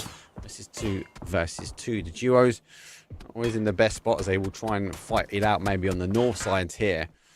But actually, the team holding the compounds, and for Bushido, it's sort of, as I say, joysticking their way in towards zone, moving their way in and claiming the train. They're also in a very, very good position, and they were in a good position game number 1. Let's see if they can close it out. And look at that, they've even got a mortar. This time, there's no casino roof to stop them unleashing hell onto the final 4.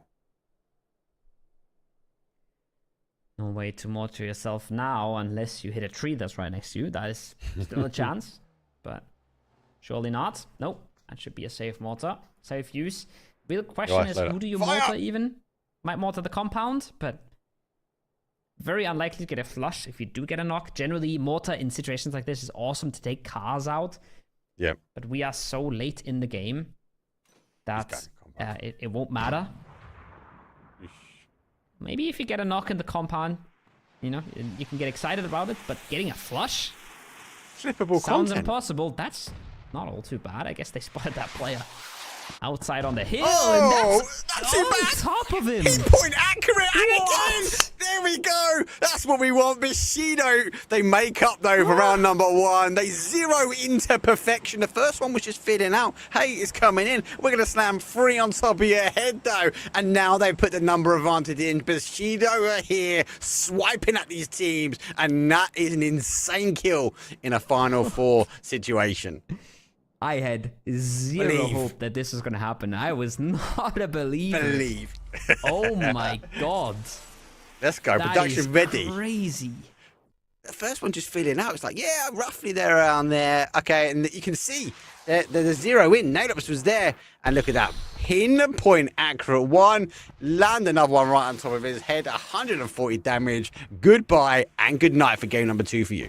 That is crazy. That is crazy. Instant confirm as well. I was going to say, no way they flush someone in the compound, but Tartarin, he's playing outside. He's getting a little antsy. Wants a little bit more control than just sit in the buildings. Oh my, that is... I'm taking everything back. That is a massive frag to get as well. That is the other 4-man in the lobby down to a 3-man. That puts you in the strongest position.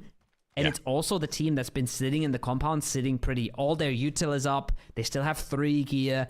They were the team to contend with, right? They were the team to beat, and now they're a 3-man. So massive mortar, actually. Huge impact. This is the thing, right? Logically, you don't go for the compound. It's hard to get a knock, let alone hard to get a confirm, but they were able to scout the ridge based upon the early rotations they had. They claimed the information. They saw the smoke on the outside. I'd assume they would have taken some shots, and they've isolated the individual. Hey, get the mortar out. We brought it all the way here. Let's finish it off. Great use, though, from Bushido. Now they're going to wonder, do they know about the duo that is on their side of the road? Sharing a little bit more of this northwest corner, using the ridges against them. And with this position here with both these, kind of tells me that they're not 100% sure. But they've got an idea. There might be someone sharing their side of the road. Circle comes in. Not a lot of space left for Dope. No space at all left for GG. All they can do is send it. I say GG, I mean to go next. They can send it. Or they can try and wrap around the edge. Try and catch Dope, who should be ready for this as well. Should have a good idea that this is a possibility, that this might be coming their way. But if Max makes it across before Dope is ready, he could catch him off guard. It's looking like Recup is looking for that eastern wrap, though, as Skenin is watching south. So yeah, they have a very good idea this is coming. And they're going to try and catch this as well, Mark. They're going to try and maximize points. They know they don't have a good circle position.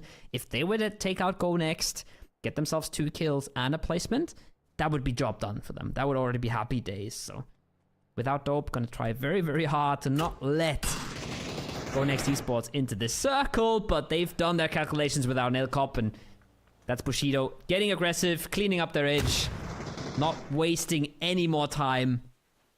Just maximizing points at this point. Did you see the use though? He's in the smoke, but he's in a position halfway up the ridge that he can see over the smoke. That is insane. Remember, this is an advantage. This is a tool that they've got in their chest on the TPP mode. He can see the ridge. See that? That is insane use of the utility he's got now. And Bushido going to give up and leave him alone? I doubt it. We do have 58 seconds on the clock with phase number 7. And Bushido do need to figure out how they're going to close this game out, but I can't see him dropping the ball. And moving all their players back. They will now hold. The M249 will move forward. Now he can take the position. There comes the blue zone nade. Oh no. But Go Next want to get involved as well. Done. Again, big. That's instant 2 points from Max there. Kill and placement.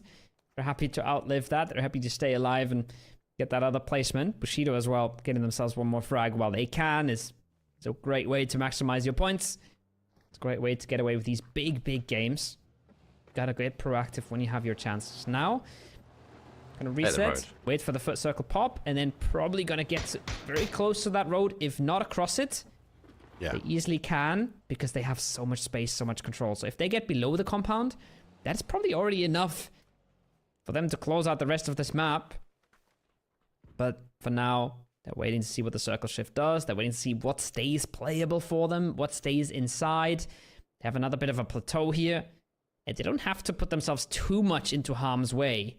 They just play behind their car, smoke themselves out. The other two teams should be ripping each other to absolute shreds. Depends on where. They've got a few options, haven't they? They've got these 2 ridges that we saw. The one outside of the compound, as you mentioned, the one that's here, or that plateau. So they've got options. It depends on how aggressive they want to go. If they go for an ascend towards this ridge line, towards the road, it's risky. But if they can time it right, if obviously with the...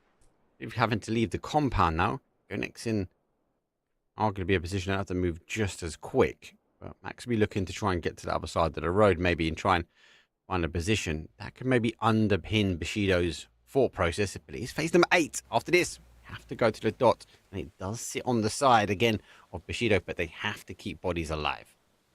They have to keep bodies alive, so they don't want to risk all too much here. I don't think they want to get too close. And as we're seeing now, Max has already made a really, really good move, and I'm not sure how ready Bushido is for this.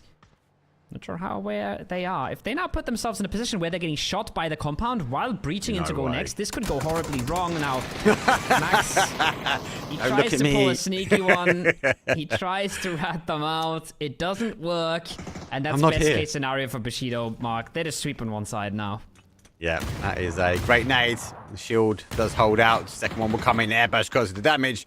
The Org will finish that one off. That's fair place, though, for Go Next. Good game from them. They've scrambled quite a few points. That survive against Win or Die was huge.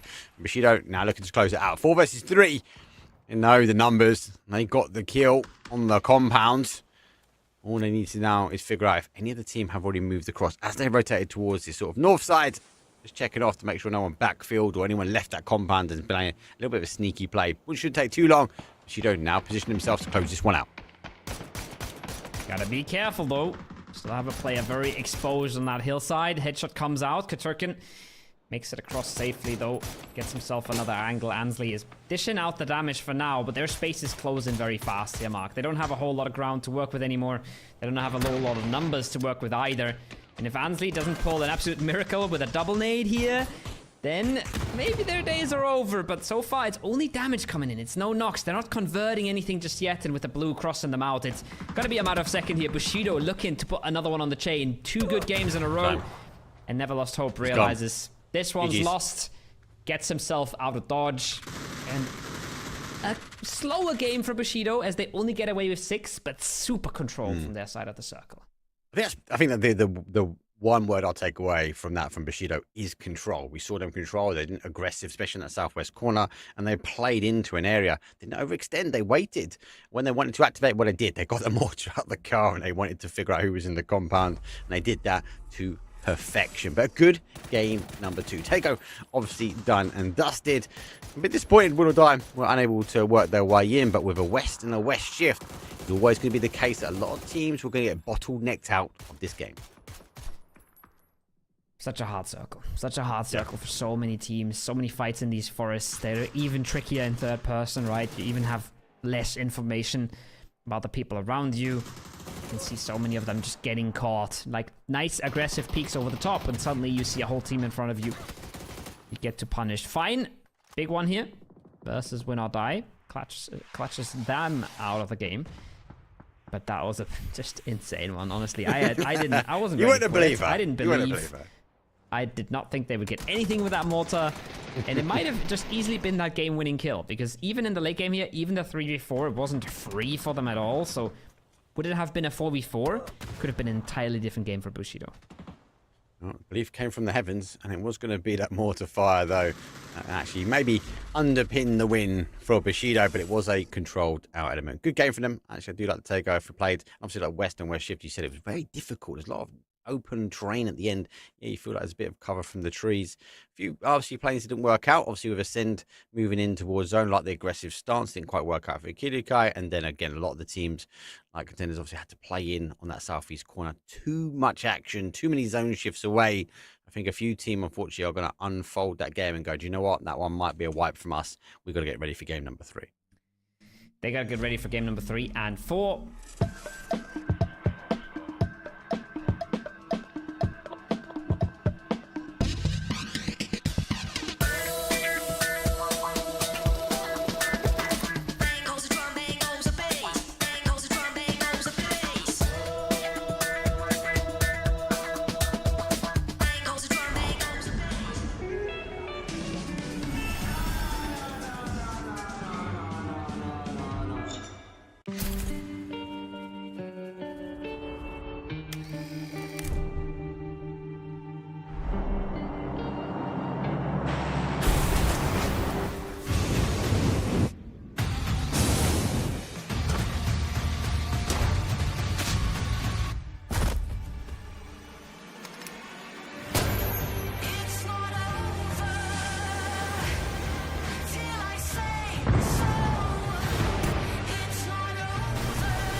Big updates to map consistency, an expansion of the recall system, and the results of those aim punch tests. All this and more as we dive into the update 35.1 patch report. First up, as we talked about in the 2025 roadmap, we're starting our big moves towards standardizing key gameplay elements of the Battlegrounds experience. This will be a phased approach over the next several updates, and we'll begin with items. You'll see things like the zipline gun, emergency cover flare, and stun gun appearing across all Battlegrounds, while things like the thermal scope and blue chip transmitter are being removed everywhere. Take a look at the roadmap for all of our upcoming plans, or the patch notes to see the specifics of this first set of changes. Another way we're unifying the experience is by expanding the recall system to all maps, which means it's now available on Karakin and Paramo. Each map will have its own specifics for the system, so check out the patch notes for details. We're looking forward to seeing how these changes shift strategy on these maps. Next, thanks to your great testing and feedback, we're ready to implement the new aim punch system to live. We're going live with the settings from our last gunplay labs, and are looking forward to hearing your feedback on the system in the live environment. Last but not least, we're making audio adjustments based on your feedback, such as your shooting, driving, and the mortar explosions. Let us know how it sounds. There's also a new contender system in the workshop, a new survivor pass, more improvements to custom match, a new rank season, and more. So check out the patch notes for full details. Update 35.1 is here, so hit up a blue chip tower, call in some friends, and give your enemies a personalized lesson on how aim punch works. We'll see you on the battlegrounds.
Welcome to the PUBG Players Tour. This year, we're in...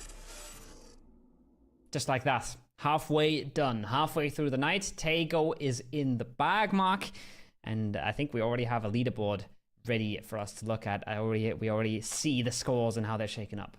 Yeah, let's get straight into it. Facts and figures is what we want to do. Obviously, leaderboard, yeah, with 2 games done. Obviously, we play 1 map each time. Bushido would be disappointed from game number 1. They didn't actually get the result they wanted to, but they came back for game number 2. They had the control and they were able to bag the points that they wanted. I think that'd be a good shout for them.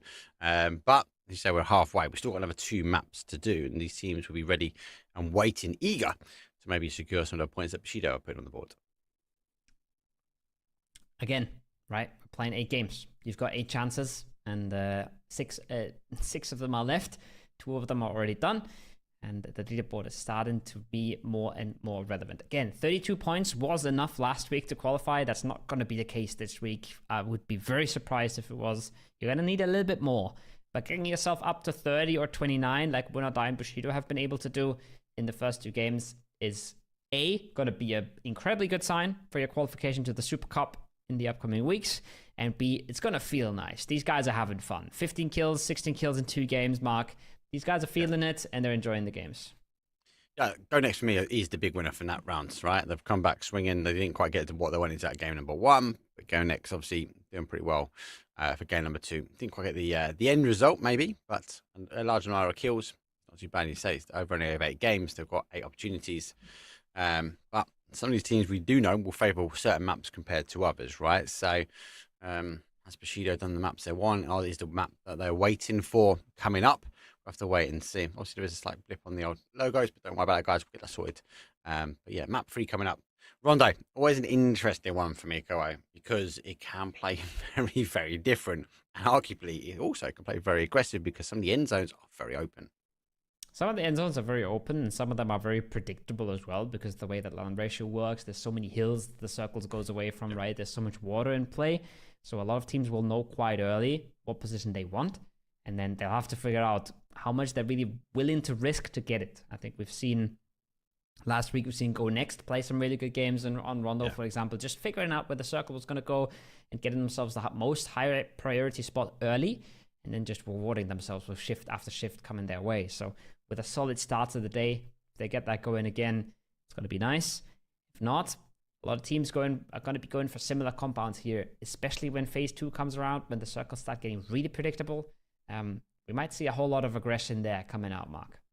So I feel like Rondo's that new map, and obviously where we're back on this sort of TPT, It's a whole, do we go compounds? Do we hold open terrain? Do we keep the cars? Do we keep the shields?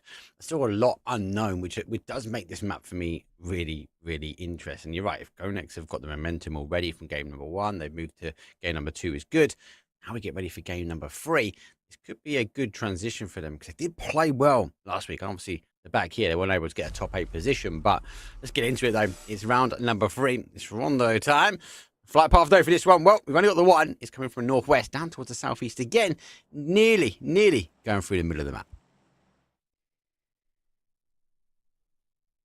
New map though, once again, every single time. And already teams dropping danger close to each other here. Nanchuan looking a little bit too popular for my taste. Hopefully we're going to see one of the teams pull off there. Wild Division already going towards Ryan as well. So that space not going to be free either. Getting around that northern road, getting yourself some of the hard spawns there, maybe even getting yourself the glider bot spawn there is still a possibility. And then east of that whole stadium area, looking super stacked as well. That Eternal Fire loot spot, who are not here tonight, instantly taken up by Bushido. They might even want to go further west, but so does GG here, right? So super stacked around some areas of the map. Some of these choke points, maybe singular cars, going to be extremely contested. I can already see one here for Bushido. I'm not sure if GG has gotten themselves one. I really hope for their sake that they do. But not a ton of space for a lot of these teams as they all have dropped so early. Yeah, locked in. Obviously, even Wild, we had the 2 drop out really early. Then Wild was like, oh, we're going towards that sort of north side of the zone. We're going to the sandy section. And they do clash paths. Cars were taken away. But they're able to find their way towards the compound. Gaming Gladiators do extend a little bit further out. And win or die, well, they don't get the car. They have to go and pick him up. So Rocks brought back towards stadium now in the zone. Pretty much in the middle of that flight path, though, as we do position more towards that west. Zhaoting, we know the zone likes to play back there. We've had quite a few endings in and around the town. We've even had a town ending there. But for me, if it plays in towards more of a centralized spot, we look at the contesters, they're being a good spot. Hopefully they don't get caught out with a hard shift away from them. I think for me, get looted, get locked down, even maybe a 2-2 split. That could be a winning combo for them on this circle. Yep. Lots of ways to approach this one. Gonna see a lot of center teams moving quite early, and a lot of center teams already committing quite early. As yeah, and I have a bit of an idea. This is a big question for you, actually. Like, obviously, looking at this zone and breaking things down, like, how would you, and like, if especially when these teams, especially on the east side here, Koa, how would you rotate in towards a zone? What sort of compounds should teams be looking at to sort of work their way in? Because we've got a lot of teams sitting on the outside, a few teams grabbing their cars, but everyone's sort of tinkling on the edge of maybe just fighting. There's a lot of opportunities, lots of these prio compounds that might be grabbable while these teams sort of eager on the outside. It's super interesting, Mark, because we have a lot of teams doing exactly the same thing. If you're looking at a lot of these teams, everybody is putting people in the prio spots very, very early on without much support from the rest of the squad at all, right? There's not a whole lot of support there yet, but it's generally enough to make your presence known and to push away other teams. Teams that are further away from the circle, they don't have that chance, right? A team like Cinema out here, they could send someone now, but they would already be beaten by Baldini. They can never get that compound anymore. So being center early is a bit of a test a lot of the time because you can get breached very early, you can get aggressed on very early, but then having those early compounds before anybody else gets a chance can be super valuable because you just get to pick, you get to send a player there very early, and generally you don't get breached unless somebody is really crazy in the lobby. So they're relying on the zone shifting down. They're putting someone in the body in the center. They're hoping the zone shift will take their in the next one, and then they're ready to go. And you're right, a solo player can make it feel like there's more than one in there if done correctly. We see a few teams obviously eager to challenge that sometimes. But this is another map for me. Gliders. Gliders are a huge factor for Rondo. I do like to see that we do get a lot of consistency from teams. Lovely enough. I think they're queued up in any way, shape, or form. Well done, production. But this is another way. If you haven't got a center of compound, for me, this is kind of, it has to be a go-to. If you're one of these teams jumping on the outside edge, you've got to get a glider because you're going to have to try and farm some information ahead of your team trying to rotate in. Oh, for sure. It's the most powerful tool on this map. It's the biggest reason to play Edge on this map, to be honest, is getting yourself a glider. They are hard spawns on Rondo, so you always know where they're going to be. And if you're not contested for them, then you can always lock them in, get yourself a huge amount of information, and get yourself, I think, a massive advantage coming into the mid to late game, or early to mid game maybe. It depends a bit on how happy other teams are to shoot you. And similar things are being done with EPs now. We see a lot of scout EPs just sort of going up early, getting a good look around you, a good 360 look from very high on up, and then instantly falling back down to your team. Lots of ways you can get that information, but the glider is just the most, well, the most permanent one, right? Like an EP is very temporary, very short amount of time. I don't even think Max is going to get himself on top of that mountain, even though he wants to go there. That's going to get close. I'm not sure if he's reaching. He might, but it's going to get close for sure. Well, you got to think. I think he was expecting to go up and start to get shot straight away, but with no one really contesting straight away, he was like, "Oh, let me just pull my shoot and maybe get." Because you're right. When people use EPs to farm information, it's normally up and straight down as quickly as they can, get as much information and get straight back down. This case, Max, on the other hand, didn't really get shot at, so he was like, "Oh, well, hold on, we might be able to get away with this," and he was able to get on top of that rock. So as long as he can keep his head down, keep out of trouble, you should be able to farm a lot of information, especially these teams sort of rotating in. But a lot more teams are moving for the center of zone. They're trying to get in the middle of the donut and pray they're going to be in this next zone shift. It's going to get quite interesting once phase 2 comes around, especially if we do go down to the south. There's a lot of water in that southern area. There's a little bit to the west, a little bit to the north. If we do go to any of these areas, then the circles are going to become quite wild. If we do stay a bit more northwest, a bit more towards the Jiaotin area, then we just have the swamps, right? And don't have as much unplayable in. But generally, phase 2 is going to give us a really good idea of where we are heading. And everybody is either trying to set themselves up in the center, like you said, or setting themselves up for a good phase 2. So lots of information on the edge, or even just a good send while phase 2 is popping. A good pre-drive, so basically just being ready to send and already being in your cars, can get you a long way into getting a game-winning position in that very important phase 2 shift. Shido put themselves in a game-winning position. Look for the size. Don't quite get the connection now. I believe, well, they whistle past. This is very much on the outside edge of zone, guys. This is in the northwest corner at the moment. Shido, again, positioning themselves to try and catch the players. Belief, go for the seat swap. It's connecting. They're going to be losing a little bit of momentum on that car, so be careful. Celtic, just a few shots past, but they've used the ridgeline just to kind of reposition that car and build up a bit more momentum.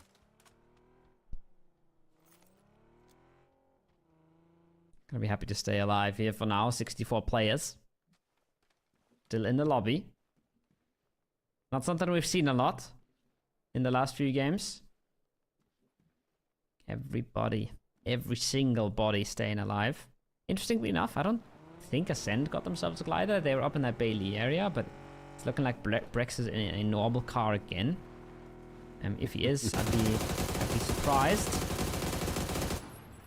Chris has to pop a few shots off, scare the other glider away. And there is Brex. Okay, there we go. He's not in a car. He wasn't drive scouting a lot, so you very much see you can see it on the minimap a bit when the little triangle doesn't line up with the triangle of the vehicle anymore. Then you're almost always sure that they are drive scouting in the glider, but he's just staying in the third person view, looking around. Nothing to see here. He's gonna scout the entire area ahead of Ascend, and he's gonna get himself a pretty good idea of what's free, what's taken, what the contenders are trying to play, and then in 1 minute, he's gonna send his squad and he's gonna try to direct them from the top here, from top down. Gonna send them. Okay, that compound, look, was free. Max one guy, and if they don't get shot a lot, they can either breach it or they can go on past. But Brex has a very good idea now, for example, that Hoba is completely alone. And Hoba knows this as well, so he should be ready to get the hell out of dodge if any more cars come his way. If a glider spots you going into a compound alone, you are basically a free point walking around. And it doesn't leave you, like circling like a shark in water. He needs to be careful. He needs to be ready to evacuate out. But yeah, you're right. Brex at the moment is just piecing the puzzle together, getting as much information for the team. It's not just about understanding the one person in the compound, but actually how the team can breach that compound. How do they move from the position they are now? get the driving rotation in, and also get a clean crash onto there if they want it based upon the zone. Well, he's got more information now. I believe, well, finding more neighbours, this time airborne neighbours. Again, actually tagging off that actually that compound's now taken. Multiple cars are in there. So, we're too close. So too close to that one. Gotta be careful about the HP on that glider as well, but he probably only needs it for one more send. In 5 seconds, the zone's gonna pop, and then again, he's gonna be just scouting above his team, sending him in somewhere, and then probably not ever gonna use that again. Maybe for phase 3, but that's already quite ambitious.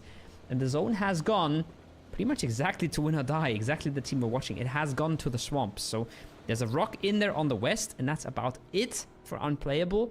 So it can end in a whole lot of spots, but so much of this area is the fields that we're watching right now. So much of it is almost entirely open, and that's going to be cruel for teams coming in late here, especially when the good spots get taken up, get scooped up.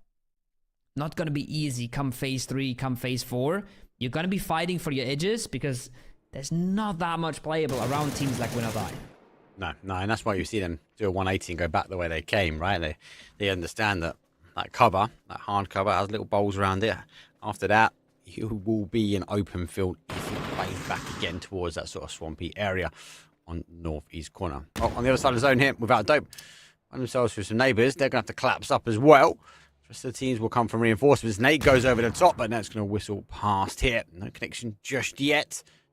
2 in the compound, reinforcements on the way. Gonna see a lot more of that. A lot of compounds being breached. Again, there's not that many spots. Dope. Gotta be a bit careful what they're dealing with here. They're a bit spread across the whole compound, very thinly. Instantly outnumbered here on the close range. Eternal's trying to help out from the other side of the road, but any sort of angle gathered. Roshibu gonna make life very, very hard. He's gonna try to cross across, and he doesn't even get spotted. Actually makes it across fully safely. Doesn't even get touched. The angle's not good enough for Slicker and the rest of the squad. And that's going to keep 4 members up on the northern side. They would have loved to catch one out here. They would have loved to take one away from that team. Look at that, actually. I'm just going to quick look at the map. Obviously, I did try to collapse on their side, and they found themselves with a neighbour crashing in with Angel. Obviously, they collapsed up as well. So, lots of movement. But teams are moving the right way around. And talk about moving one over your shoulder. Get your man back into some hard cover. Send denied the opportunity. And for Win or Die, they smell that the compound's not going to be for them anymore. And they've lost one. He's knocked. And they are trying to push into arguably not a lot of cover now. But they've got themselves isolated. They're trying to pray, hope the zone will continue with them in it. Not sure if I like that. I'm not sure if I like that reposition. I think they felt too pressured on that northern end, but they would have kept 4 alive. I think they would have been just fine. Now with the 3-man, they go to a much worse position. Yes, it's a tiny bit more centralized, but in a lot of zones that won't matter at all. And tiny buildings are still quite rough to defend a lot of times because blue zones do exist, nades do exist, right? 100%. Your 3-man in a tiny 1-story, that can go wrong very quickly.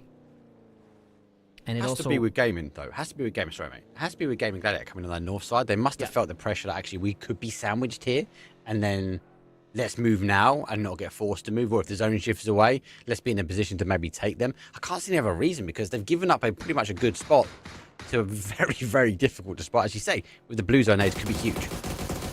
Yeah, especially you also don't have more buildings to cover your cars, right? If you're only playing a compound that has 1 building, your tires are going to get popped. And not going to be great for them. Not going to be great transitioning into this phase 3 as the phase 3 has gone so far south. So far south. You can already smell it on the minimap here. You can get a bit of an idea. As we should have a look at the map for sure here. Big transitions coming in. Everybody trying to move. Everybody trying to figure out where to go in this one. Ascend. They're going to make it into that little bit of an area they have on the north. But there's still some unplayable in this. If you're looking at the southeast and if you're looking at the northwest, there is still unplayable. And it will shift circles on average a little bit towards the middle. A little bit towards where the contenders are playing. They're in absolute prime territory right now. And there's nothing around their compound mark. So perfect spot for them because nobody can play even close to them. There's a few ridges, but nothing super playable. They're looking for a really good game here. Yet again, we've got everyone driving around who were left for the zone.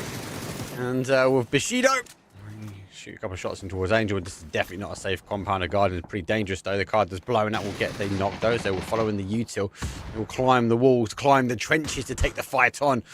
As they will use the smoke in their advantage. But don't forget, TPP, they do the little jump. They do the bunny hop. They might be able to catch some of the Bushido players looking to cross over.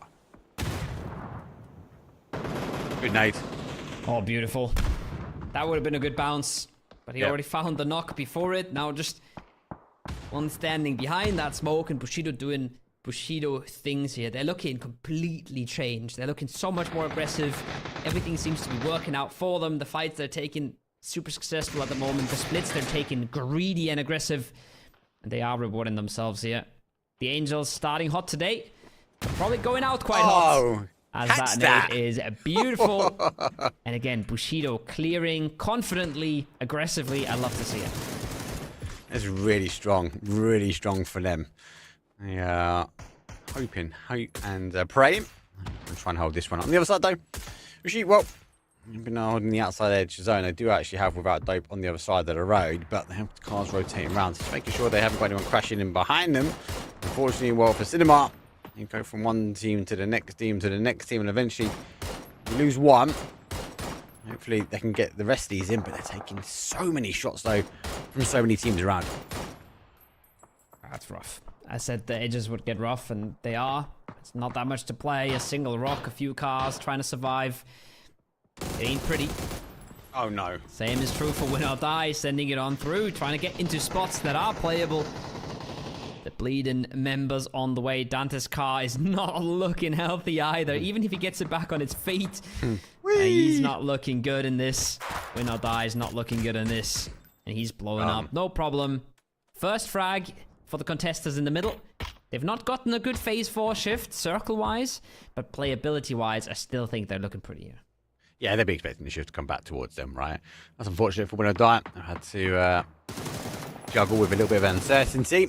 Now they fall 15th place for them. Police looking to try and deal with the crash. Full crash comes in. He waits long enough, though, with the nade. The nade goes onto the floor. They're chasing away down, but he gets it as well. That's you, Cinema, through the window, and he spins. How did he get away with that, Koho? No way.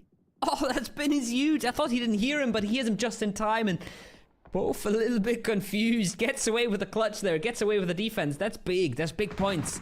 Keeps him in the game as well, as we've got plenty of sends on the east here. Boldini looking to hold the compound that's not even in anymore. Go next. Coming out of Yulin. Not looking good either. There's going to be so much carnage on the southern side. The western side as well. Ascend making their way on in. It's blowing up on all of the edges. Pace goes in. Big one. Chris exploding cars. What? It's going all awry. But Ascend is still 2-man up. 2v3. Nades are good. This is a messy fight at best. Messy. It just is chaotic at the moment. Cars everywhere, grenades everywhere.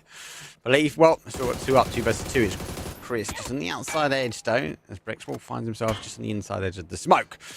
On the outside, if they want to stand any hope of getting those reses, all of the reses back up. Got to continue applying the pressure. It's going to be coming from that player just on the outside here. At the moment, Chris using the smoke to his advantage. He's using the tree now to block off. As the smoke will now dissipate, though. He gets the knock. Will go through. Doesn't count for the second player, and unfortunately for Chris, he'll go down and ascend. Quickly fall straight after. Big flank from Tartarin and Tabi. Close that out now. Carnage on all the edges. It's aggression on all the edges. Layers comes on through. The drive-by works. Flowers outnumbered, outgunned, outpositioned. And it's just Tokyo Flex left. Stand in for God willing. Can he do a whole lot here? I think there's a whole lot of reses coming through for GG right now. If Layers doesn't get flushed, they might stay clean in this. Then they can take the 4v1 later on. So getting the better end of the stick. As they can reset, smoke it out. And breathe a bit here. I say breathe a bit. They still got to move into circles. And there's more teams fighting ahead of them. But at least they're alive still. Same can't be said for Fine. That man's done for. What is going on? What is going on? They are just sending one at a time. Uses the rock to the advantage. Goes over the top. And go next, though. Down to 1. No kills here. So maybe they've lost the momentum as they move into Rondo. Not as a successful, should we say. But let's see what they can do. Swap to sort of FPP, will fly by, looking for the connection, does get a connection, but it's too late on the ability to res. Playing that one out as a solo. They are in zone. Look at GG though, already coming in as well. They're not really wasting a whole lot of time. They want to hunt this frag though. They want to hunt Toku Flex before they go anywhere, and the drive-bys are there. 9 frags for GG, Mark. And they're going to cruise right into the open arms of Acalyptos, but this is still a 1v4, so he has to make absolute miracles work if he wants to stay alive in this. He uses the smoke right, sees the Pico Busto play towards his left side. Shield will provide an element of cover though, but the Blue Zone nade won't provide him any cover for that. He smokes. Position just on the outside, and the Blue Zone doesn't provide as much cover as he'd like to. And you go down. That's an insane amount of kills. GG are loving life at the moment as we go back to the KRT action. And this is part and parcel though of dancing on ice with Rondo. Open terrain ending. And this is the first time we're going to see the contenders. Well, they're there. They lost the zone, but they've got all these people rotating around in front of them. And they're picking up the kills. They're getting aggressive. I love to see it. So many frags for so many teams here that are... As soon as you win one fight, you get a little bit of air to breathe, and you get to punish teams around you. You get to start flexing out and bully everything moving around. Boldini, one of the teams that are under fire at the moment. They haven't been getting themselves in a position to really do anything just yet. They're just hoping to survive a bit longer. Down to 1, as so many of our teams are down to 1. So many solos proning it out, hiding out, just trying to live while the big bullies are circling them like sharks. You kind of feel like the teams that are going to be in the end circle are the ones with the biggest kills, right? It seems like an element of aggression is winning. But using the ridge to his advantage now without Dope flying by. Hands are in hand. Shui's going to let loose. He does. The car goes, gets one. No one age will come in, but it looks like the shots from Hoba and distance will save. Now they can activate. Now they can try and get their third-party kills. Confirms Melman will get another one on the board as well. And without Dope, well, it's not the same team as we will see. Our belief. They're going to believe they're going to be able to hit this util to pinpoint accuracy. Shots from afar keep them back. Make them not overextend. Even though they would love these kills. I don't want to give up Nox, because then it could very quickly turn on its head. Bushido, they've been in the kill feed here or there. They've now lost Nail Cup. But they are continuing the pain train for Rinax. But it's a nice one back. The trade comes out. The peak comes out. And suddenly this is starting to look a little messy. They're looking a little worse for wear. Katurkin gets caught as well. If that molly doesn't hit, this is a possible clutch now, Mark. This is. Shield's in a really good position as well. If Yutu comes over, it's going to provide him some cover. He's going to launch back and gets a good amount of splash damage. And force Bushido to rethink their approach, but it does allow teams lurking on the outside the ability to sort of joystick their way into this location. And it will hot tippy toes here from Bushido. They coming in. Got your bum on fire. Got to be very careful. Praying and waiting. I don't think he's going to be leaving this hole just yet. There's even a chance for the res now. No. Smokes come out. Go for Reset it. comes out from mid debate. Might reset into this 2v2 scenario. A big stand for Rinax and a bit of an over-aggression on the side of Katurkan, on the side of Bushido. But this is what happens when you play aggressive, right? This is what happens when you take these risks. Sometimes they don't work out. You're always wiser afterwards. But when they do pay off, they net you the points. So can't blame them so far. A lot of the risks have been very well calculated. And there it is. On that southern side. Plenty of our big teams, but I didn't realize how open that run was. I thought he had a bit more low ground to play with there. They might not even make it into zone at this pace. No. And Bushido focused in on Ever. You got a question. Actually, at what point does GG just look to try and close this fight out? We see it start to happen. Jedrox has cruised on in. You can see the pink blossom of smoke. It won't be long before he starts to see players appearing on his side of the water. I have to wait and see. Shido will at least get the information. See, there's another third-party action happening here, and hey, we look at Mortal Fire on 1, there's Mortal Fire on a 2. Oh, Melman backs 2, and the same team needs to get the belief and look to the skies because the heavens are opening. That is so rough. That's the second team as he punished so quickly by mortars. It's the So same as accurate. well. And he gets a Panzerfaust just to close it out as well. Melman, you dirty boy. Absolutely bullying belief there. Not giving them a chance to play the game. Takes him out. And Contenders, we said they could easily play out from their south. They've done in great fashion. And they also got themselves 9 to boot here, Mark. They're putting up a huge show. Gaming Gladiators, 4-man strong, tons of space. Might be the final rock that they hit and that they can't overcome. But even with that, they've put themselves in a 3rd place with 9 frags already. 13 kills. What? Insane. Yeah, look. Contenders, look, you had technical issues game number 1, right? This game alone fixes that. They're all good. They're good to go. Bushido gets Melman down. That's going to be a bit of a blow to them trying to close this one out. Gaming Gladiators, though, disciplined, waiting. Actually, with Bushido standing for the code of honor of morals. I don't think they've got much code left. As GG closing the gap on him, repositioning. Laos just trying to find a way around. Extends, well, a few more shots just to make sure. Can't use his vehicles to come out. 3 teams remain. It's 4 versus 3 versus 2. We'll move in to the final couple of circles. It's got Gaming Gladiators written all over it. They've got all the space they could ever want. Just got to be careful that they're not biting off more than they can chew here, because they are fighting both teams at the same time. And if just one knock comes out from Meta Bay or Celtic, if just Levante gets himself caught, their game can very, very quickly fall apart, because there's nothing else Contenders are waiting for than a knock to come out onto the bigger teams. They don't want to be the first team fighting. They want to be trying to get a 3rd party, so any misstep from Gaming Gladiators and the game will slip out of their hands very quickly. If they manage to stay clean, then they have everything it takes to win this one. Huge name. You've seen it. Moved out Meta Bay using the foliage cover. I don't think he's quite seen him. Oh, he has now. Saw the movement on the other side of the bush.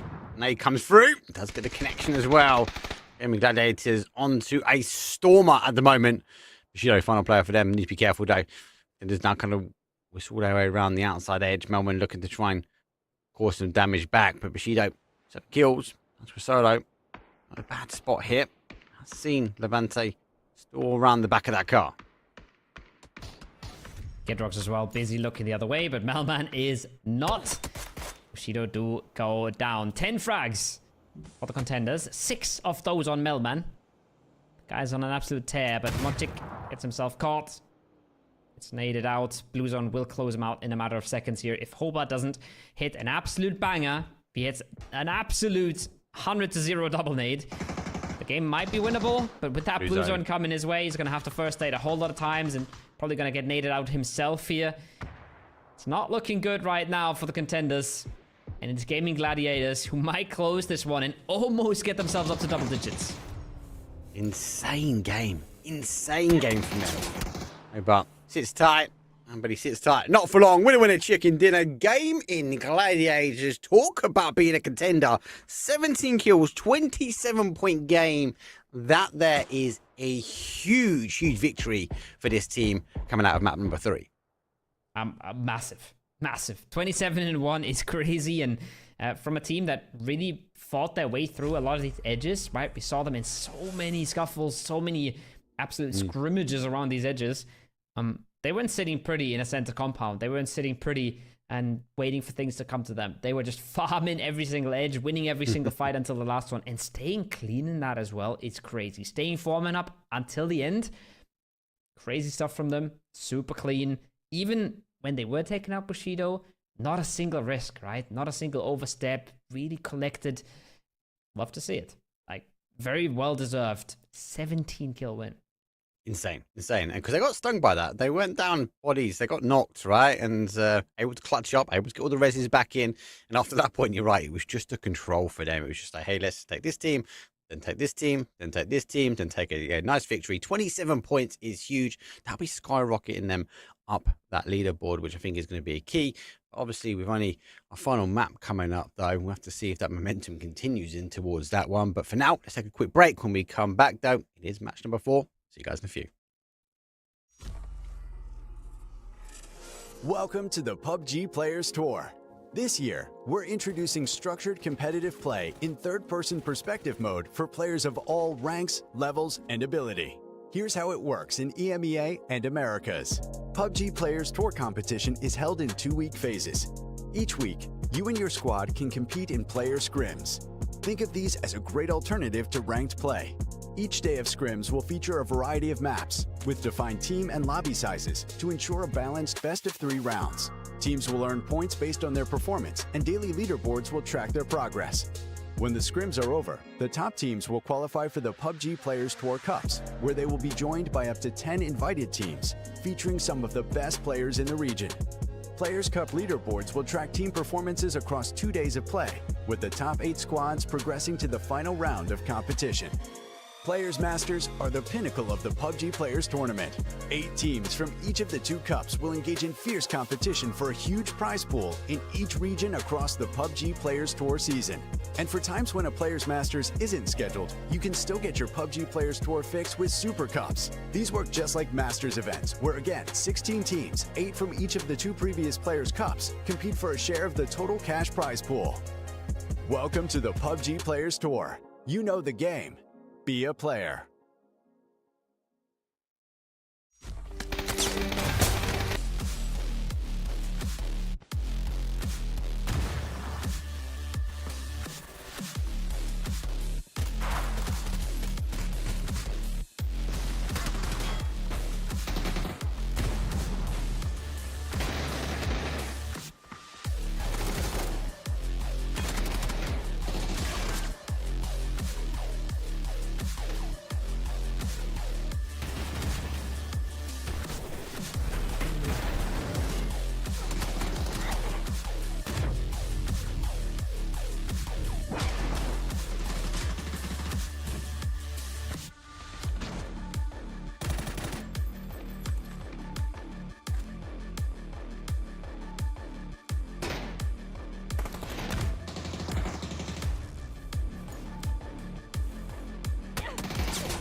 Just like that, we're looking at our last game of the night. We're blasting through them. That was explosive. That was Rondo. That was Mortars again, Panzerfaust, and honestly a GG that looked mighty clean in this one. Just aggressive, and that mid-game to late game was all about GG. Racking up the kills on the outside, and they were just taking teams on one at a time, and they were showing us how it is done. But it doesn't take anything away. Fortunately, if you believe they were subject to mortar fire yet again, this time though from the team that centered up in the compound, and Bushido getting caught in that garden area, they were no more. But again, not a bad game for them. They're still getting points on the board, and they're still keeping pretty high up when it comes down to placements. It's crazy how that butterfly effect works out in PUBG sometimes, where if Bushido don't lose that member, they have way more control about that whole garden area, and GG doesn't get nearly as much space, and that whole game runs completely differently. GG, though, 27 points, excuse me, in one single game, puts them all the way up to second, all the way into contention here with the Bushido. That's been mighty impressive. So big stuff for them, trying to punch a ticket for that Super Cup next week, as a lot of the other teams, yeah, they're making moves, but they can't quite keep up with the pace that some of the top dogs are really putting up here. Yeah, it has been definitely, it feels like the games have all been running quite aggressively. We're seeing some different names appearing, but the consistent ones are there at the moment. Taego Testers, look, for me, that was a good game. That was a write-off from unfortunate technical issues for game number 1 for them. So that was a really good play. That puts them back in the contention. We're looking for those top 8. As we mentioned, we've already secured 8 already. We need to find another 8. But there's only one map left today. Wrangle plays... If you think the other games were aggressive, I felt definitely from watching last week, Erangel plays hyper aggressive. Will you expect to see the same teams up at the top, the same names surviving out, or do you think we're going to see some of these teams actually need to sort of make a sort of salvation from this day number 1, secure those points that they need going in ready for day 2? 2 ways to look at it, right? The teams who've already done well, they're playing with a lot less pressure. They're playing a lot more confident. They know that they've already done big steps and they're just looking to just put a mark on the lobby. That can work, and that can sometimes backfire, especially in the early game. You're getting a little bit too aggressive. You get third party, suddenly you're out. You're not super worried about it because you've played 3 good games, right? But it can backfire.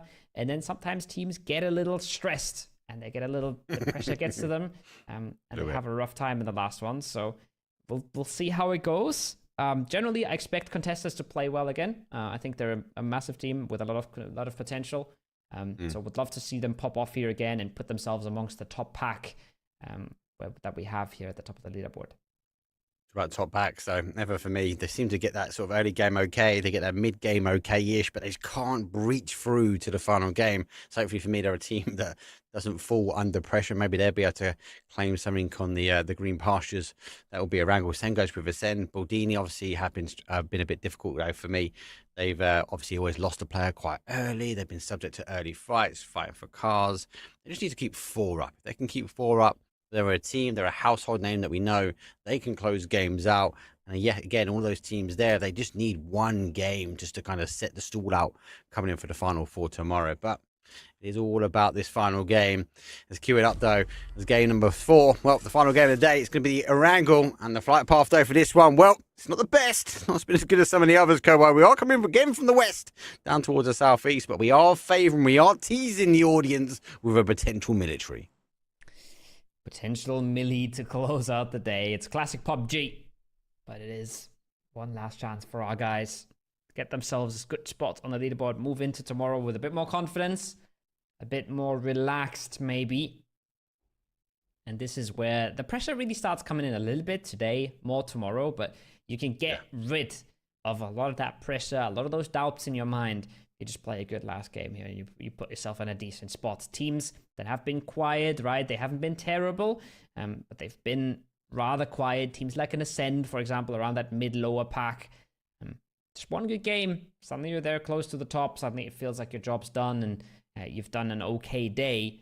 And you can go into tomorrow a little bit more relaxed and a little bit more confident. Just feels to me with Ascend, just keeping bodies up. We know they're all good fighters, right? We know they can clutch out, even as individuals. But at the moment, especially when it's critical, they're down to 2 most of the time, right? They can keep the bodies up. I think they're going to find themselves automatically finding into top placement, and therefore will get some more points. But they do like playing the outside edge. They're one of these teams, for me, that always pick one of the 4 corners to land and sort of work their way in.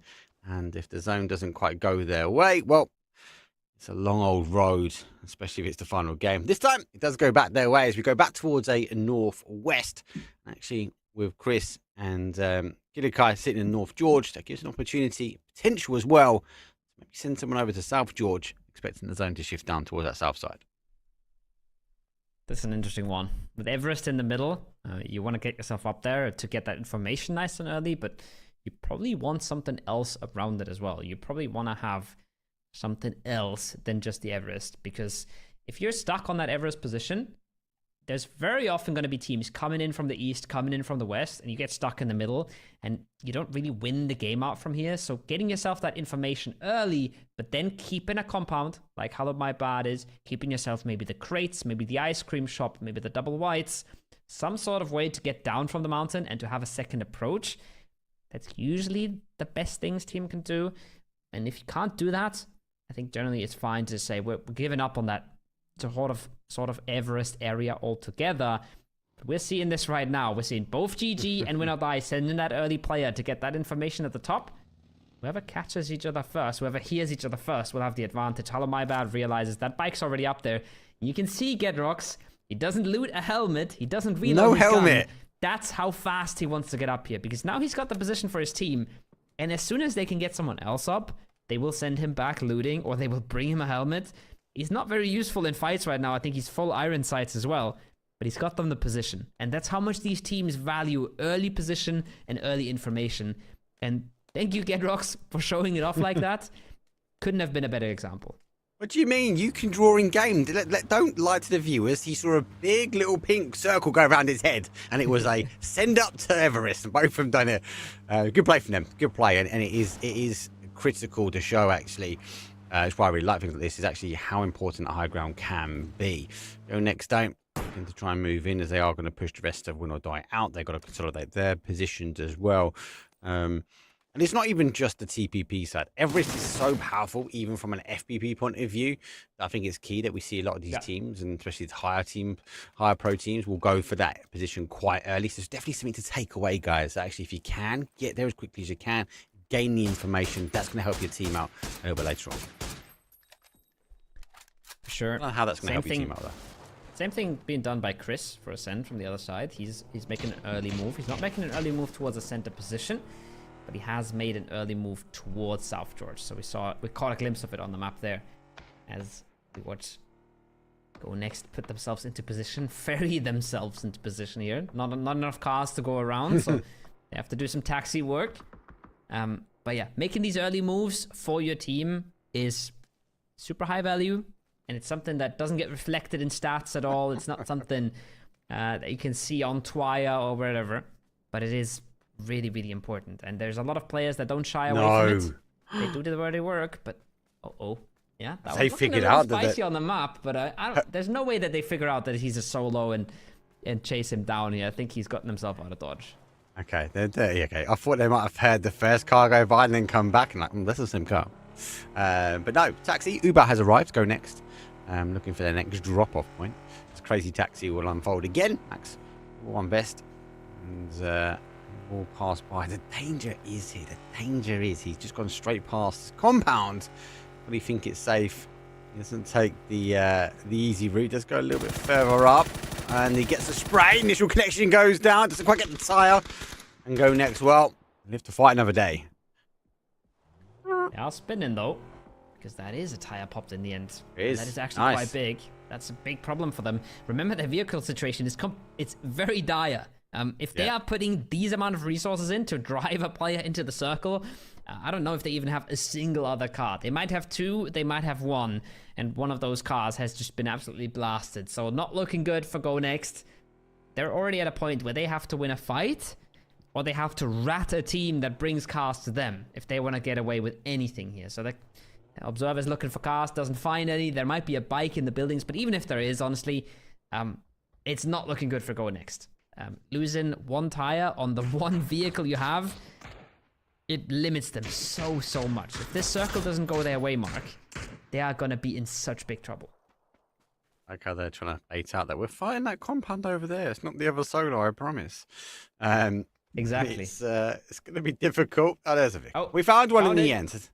That's why they turned here. I was actually worried, because you're right, because they turned there. I was like, oh, there's no car there. Why are they going there? What happens if the zone shifts away? What happens if we go to Everest? Everest is a magnet when it comes down towards the zone, and they're going to be left running the fields of Gatka. Well, not now. You've actually consolidated up where the vehicle is. You just need to keep that player alive. They just will try and hunt it down. More interesting fights happening, though, on the southeast corner. Without Dope tries to fly on past, but the petrol station denies entry. Attempted bridge camp for the contesters. Spotted by the glider. So, Dope not going to be going for it. Paint's knocked on the other side of the map. I'm not sure if he got himself flushed. I believe he did. So, Ascend, once again, not keeping numbers up. Not doing the homework that you gave them, unfortunately. As they make their entry on that western side of the circle. Trade 1 for 1. Not something that either of these two teams will be happy about. And there's Gedrox again. He still does not have a backpack, but he's gotten a helmet and a scope. So I think actually he never left. Somebody drove up here and brought him a helmet and a scope. So that's nice. And that, again, goes to show you how much value they're putting into that position. And how much value they're putting into all that information that he's been able to gather for the team, right? He's looked at so many splits. He will have a good idea of what's going on around him. East, south, and west, if he wants to. Once phase 2 comes around, they will put that to use.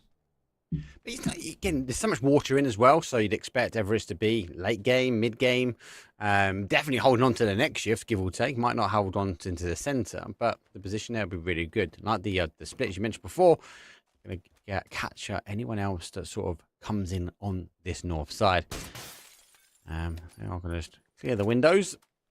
And they're a bit dirty. Couldn't quite see the rest of the players moving their way in. Laosh, they move back. I think they just want to try and cover this this west side. I'm not quite sure if they've heard the other approaching teams. So they move in on the other side of Everest. Gonna get a bit dicey for Levante, for example. Gonna get scouted out very quickly here. But there is a chance that a fight kicks off on the north and then GG stay pretty and not worry. Hope for Waifu. Beautiful name. Beautiful name. Coming on in for Everlong. Not the tournament for them so far. One of the new teams at a roster we haven't seen so much.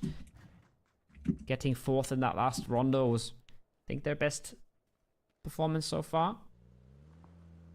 Now they're going to try and scout their way on in. And this might buy some time for the team south of the river, right? Which was GG. We saw Levante completely split, completely alone in his compound. But if Everlong stays busy with Wild Division, then nobody should be coming their way just yet. And everybody trying to go around. Everybody trying to wrap around that western side. And they're going to both leave the cube completely open. Observer cannot believe it. He's about to shake the camera in disbelief. Watch him go. Watch him go. What is going on? He would have played that better if he would have seen where everybody on the map was. But this might actually become a fight here, Mark. If they both keep rapping, this could be a setup for Wild Division. This, for me, is a result of the last 3 games. It's been chaotic, heavy zone shifts. A lot of people, like these teams especially, have been caught in the shifts. So they're playing like, hold on, whoa, let's not stay here. Let's keep moving. A little bit safer. Let's go for a safer rotation. There's the Everest hold that I'm talking about. We still got a lot of water holding in. George Ball ascending a critical area now as well. Good play from them. Let's be interested to see actually where they end up if they go for a split or full collapse.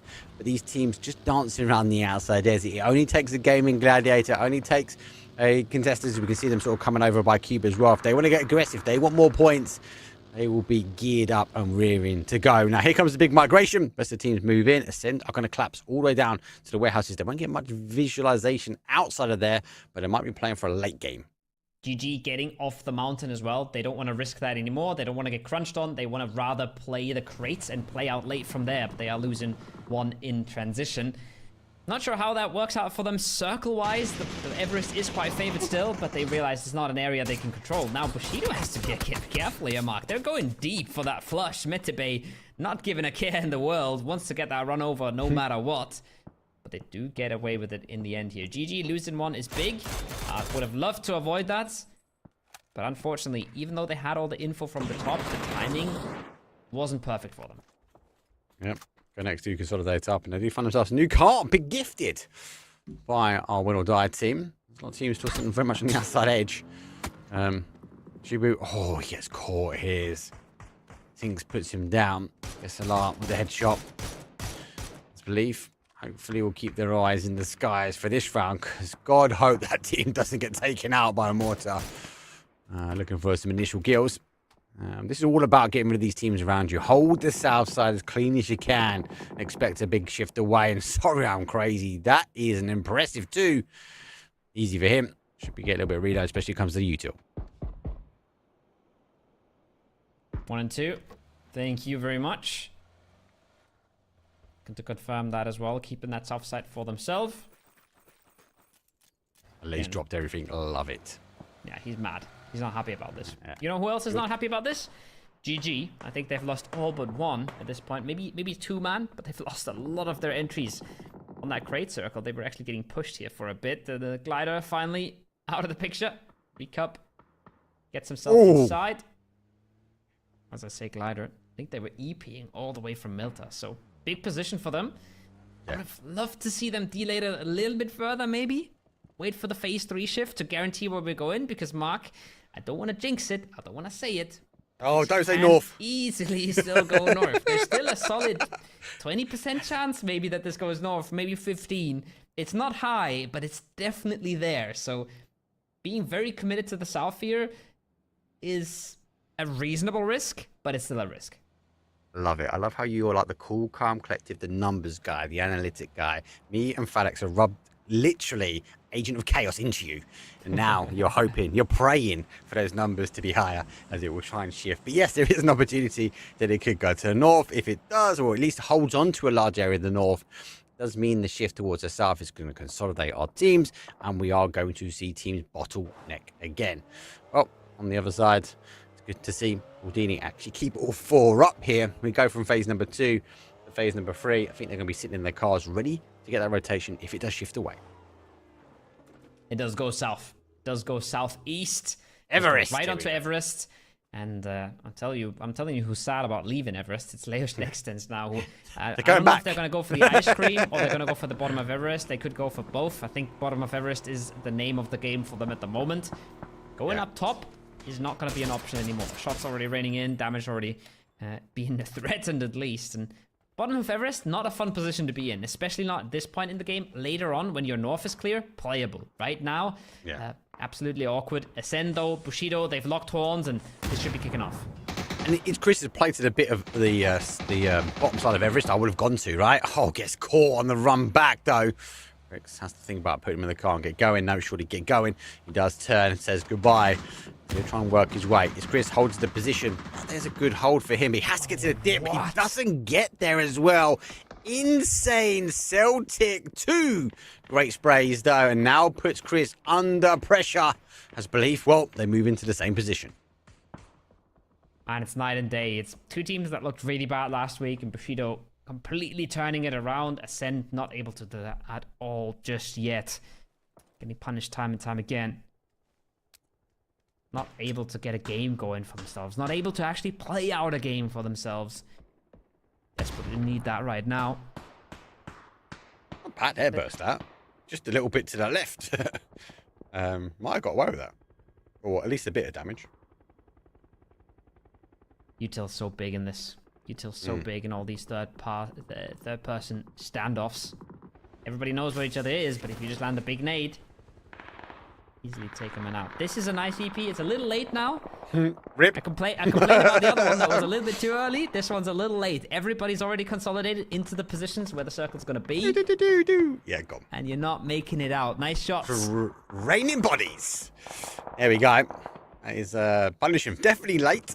That's, I think 100% right when it comes down to Util. And the elevation is going to be a huge factor as well. TPP, Util, elevation, Everest ended. I think this is more spicy than the Picardo City that we started off. Houdini, they're in the cars. They now find the position they want to. They will tick off areas that they don't really know. They've not had opportunity to scout. So they have rolled the dice and rolled it well. They found at least a little bit of freedom of movement. And win or die, well, they will mark the map again, as they know there's another bowl taken right below them. This is where you want to have a mortar, right? This is where your cinema, you're sitting in the garage compound, you want to have a mortar for yourself. There's so many dips that you could try and punish. Plenty of EPs coming out as well for teams trying to get a last-minute approach to the circle. And there's one of the teams that I complained about earlier. Remember, I complained about Dope EPing a little bit too early? No, they didn't. They didn't EP early at all because they had another one in the bag, so it doesn't really matter. They're going to go back now. I'm going to try to find their way in on that southern side. I'm not sure where they're going, Mark, though, because there's not a lot of space to land anymore. There's not a lot of free spots for them to take. So, yes, they're flying through the air right now. But where did they land? I'm not so sure. It's going to be insane. Timber's in a position. Sorry, I'm crazy. Playing well today. It's a knock. I kind of feel like Timber. Guys are going to come in. Get out the buggy. Take the fight. They're going to come whistling past you. They lose all momentum. They have to stop. I'm crazy. Gets the knock. And he gets to confirm. Wild. They go for a wild move. And without Dope, they land on the compound just in time as they arrive. There's one. Oh, he gets sideswiped, though. Max causes some big damage. Pick up, though. Finds himself just on the outside of this compound. Knows he's got a peek around the other edge. To reposition, at least think about it. Here comes the flash. He makes the push forward. It's quite a good connection. Max comes down. It's 2 versus 1 now on the copper. He gets one. He goes for the spin. He gets the second as well. Seat swap on the other side. Confirm me. And away we go. What a play here without Dope. Well, jeez. Oh boy, that's crazy. That's another big turn. That's the second one we've seen today that he should have had no right to get away with it. Doesn't get naded here. Just made that fight all but possible. Fine, tries to get one in. Instead flushes out his teammate. It's all falling apart for Go Next. They had one of the better spots. But they've just been surprised by the EP and absolutely closed out there by Recop. Now the nades are coming in. They're raining down. Not a whole lot of space for Fine to play. He's got to get down the stairs. He's got to get into the thick of things because the more he keeps running away, the more they're going to let the util rain on in. He does find one, though. But as soon as Recop sees him, he's going to make this so much easier for his teammates. It was really interesting as well. From Go Next, they were firing out the util from a third point.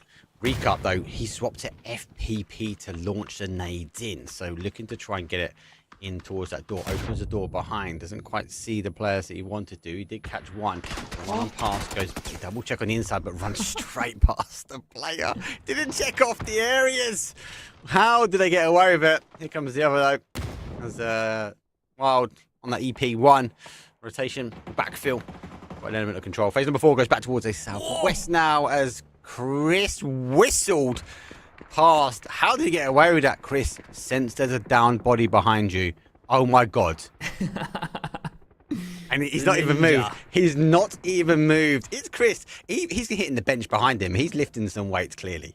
Oh, that's crazy. That's crazy. It doesn't get hit there. That's so close. And somehow, after all of this, there's 13 teams in this. I'm not... How? What? I don't know.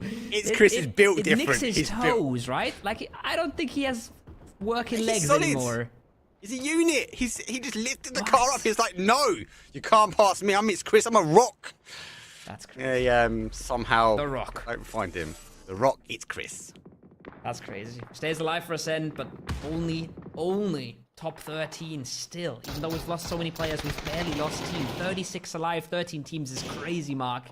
So he's not even close to placement points just yet. Everest is going to kick off at the bottom and at the top. We're watching the top right now, win or die. Probably retreating from this one. Giving up the rock onto Nox. The knock onto Rocks. They probably don't want this fight anymore.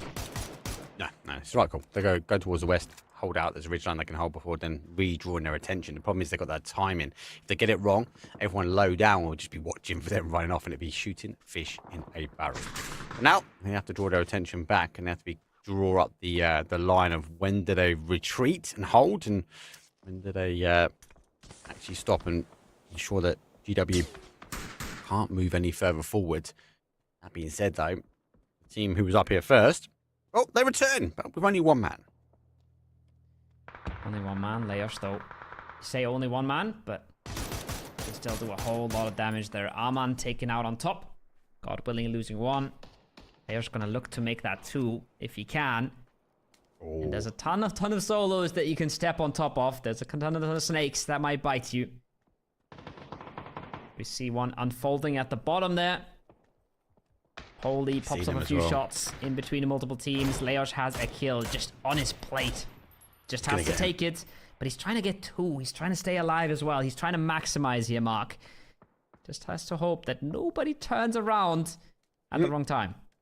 He's got the TPP as well. He doesn't have to expose. He can just calculate everything. Oh, no. And when he wants to try and take it, Leosh moves forward, looking for the second body. Now he sees the second one. Got to be careful, though. Are on the other side. Melman engaged with the fight and gets the knock, though.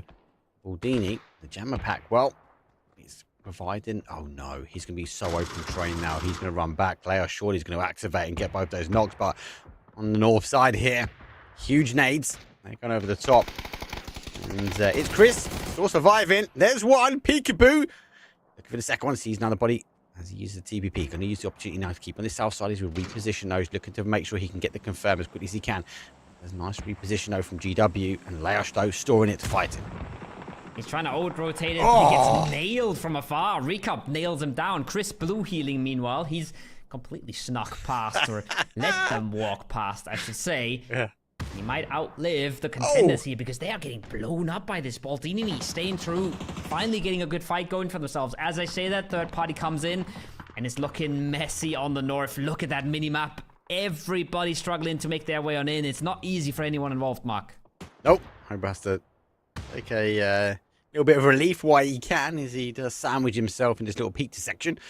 Normally the bowl get destroyed. Util dump underneath and it's done, dusted. But it seems like the team's pushing in, of course, huge amounts of damage. Belief though, down to 2, only 1 kill on the board. They're looking to try and cause that, but Hoba causing the M4 to ring out. Looking for the confirm, can't quite get it. Using the TPP angle to his advantage, but he's got the advantage. He's got the high ground as he sees the heads from Baldini. Well, they keep popping out and he keeps knocking them down. Only 2 up standing. Chris still healing on out in the blue. He gets a 3rd one as well. Finally hits the prone. Stays alive. Absolute pain in the backside, and they don't even know about the snake in the backside yet. Baldini looking good in the fight, but a solo ruining them right now, and another solo ready to creep up to try and do more of that work. Chris is waiting for the perfect time. I don't know when Chris time kicks in, but hopefully it'll kick in shortly because he does come over the hill. You'll find multiple players that are down. That'll be some free kills. Unfortunately, with Hobart, he's out of meds and he takes a tumble. And Hobart, well, he's going to take 10th place, and it's Chris. 3 first stage remaining. He has to activate now, and he might actually get an additional point on the board, putting a send up to 2. Not a whole lot of time left. This is his last first aid. This is the one where he has to start making the play. He's got to pop over and he's got to dominate right away. Gonna see Winkley on the bottom. Gonna see RSDQ on the top. And surely gonna start shooting at this point. Gets himself 1. Does he get the 2nd he needs? He does. Yes, he does. And placement. 3 points for Sen, just like that. It's Chris the Ninja once again. He's honestly an absolute point garant for them, but he's also the only one at the moment. And he's got placement. There's a great shot comes in. Free side. I'll say no more from Cinnamon. Explosive ending as the car will fall.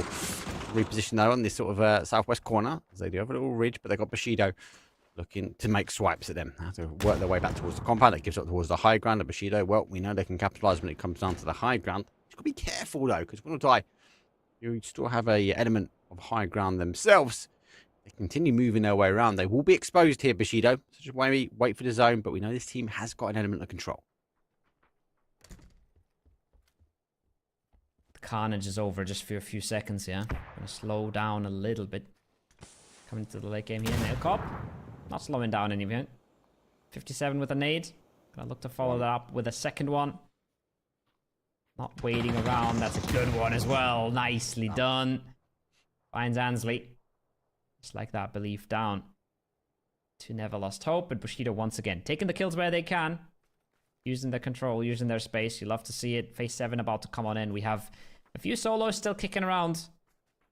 And a few strong teams towards that southern side.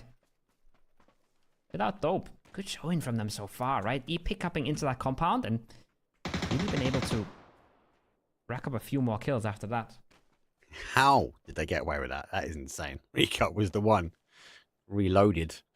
And took out a 3-man by himself. So, hey, keeping him alive. Keeping him in it. Getting him in the placement points. And more importantly, getting the kills underneath their belt. One will die on 9 kills as the remaining team from Everest. And as a result, got additional points than some of the other teams here.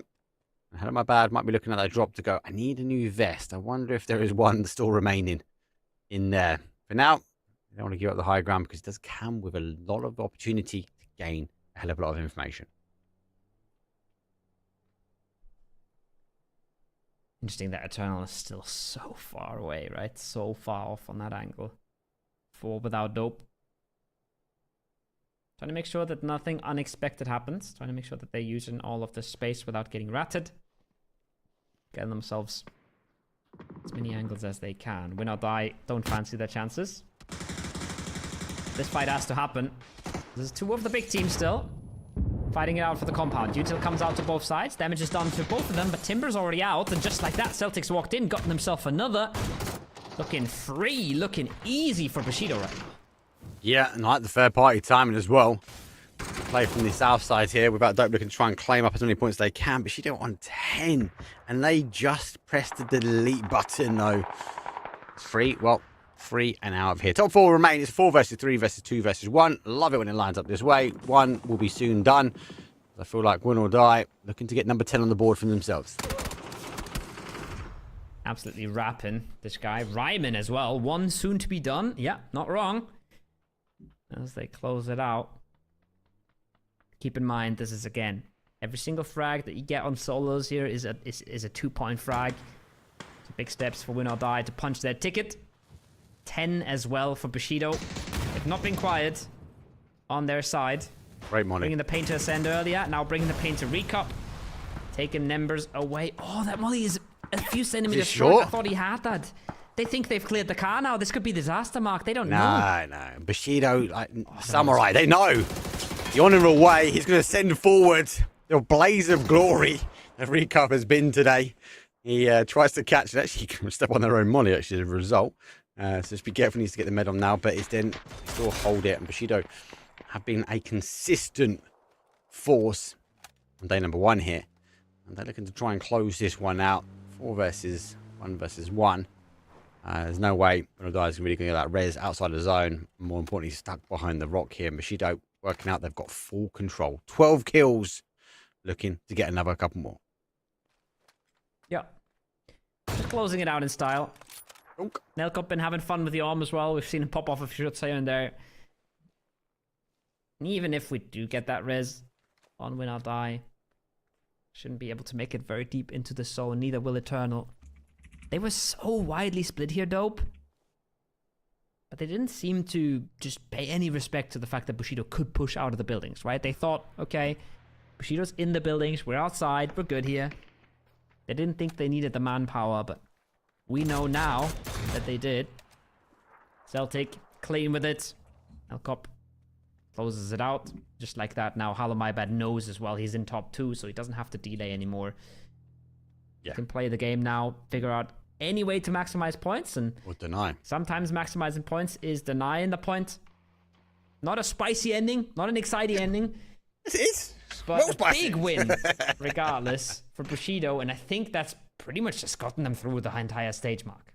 Yeah, that's done. That's the second win on the board. 14 kills, 24 points. What more do you want? The Samurai sliced their way through. Actually, most of you have secured their spot in that top 8 after a very, very successful day number 1. But it wasn't always about them. Monodai doing pretty well as well. The zone favoured quite a few. But Gaming Gladiators might have been slightly disappointed, though, because they were on Everest. They were there really early. They did give it up. They were hoping, praying for more of that North shift that you definitely wanted. But it didn't go their way.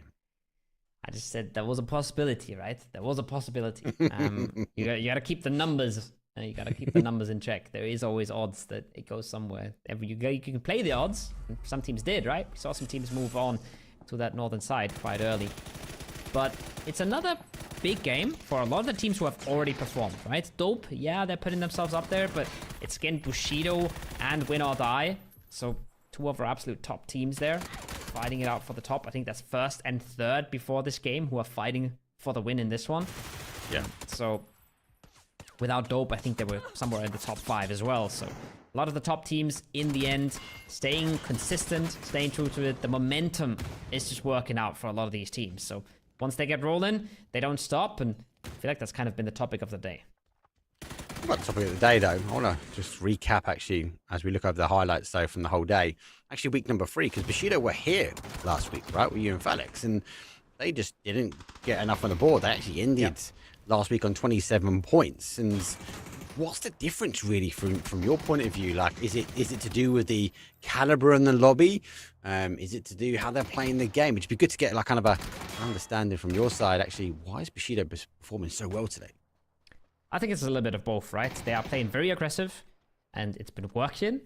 We had a game as well where it didn't work out, where they lost players early. I think it was the 3rd one. Maybe it was the Rondo. Maybe it was the Rondo. It was the Rondo.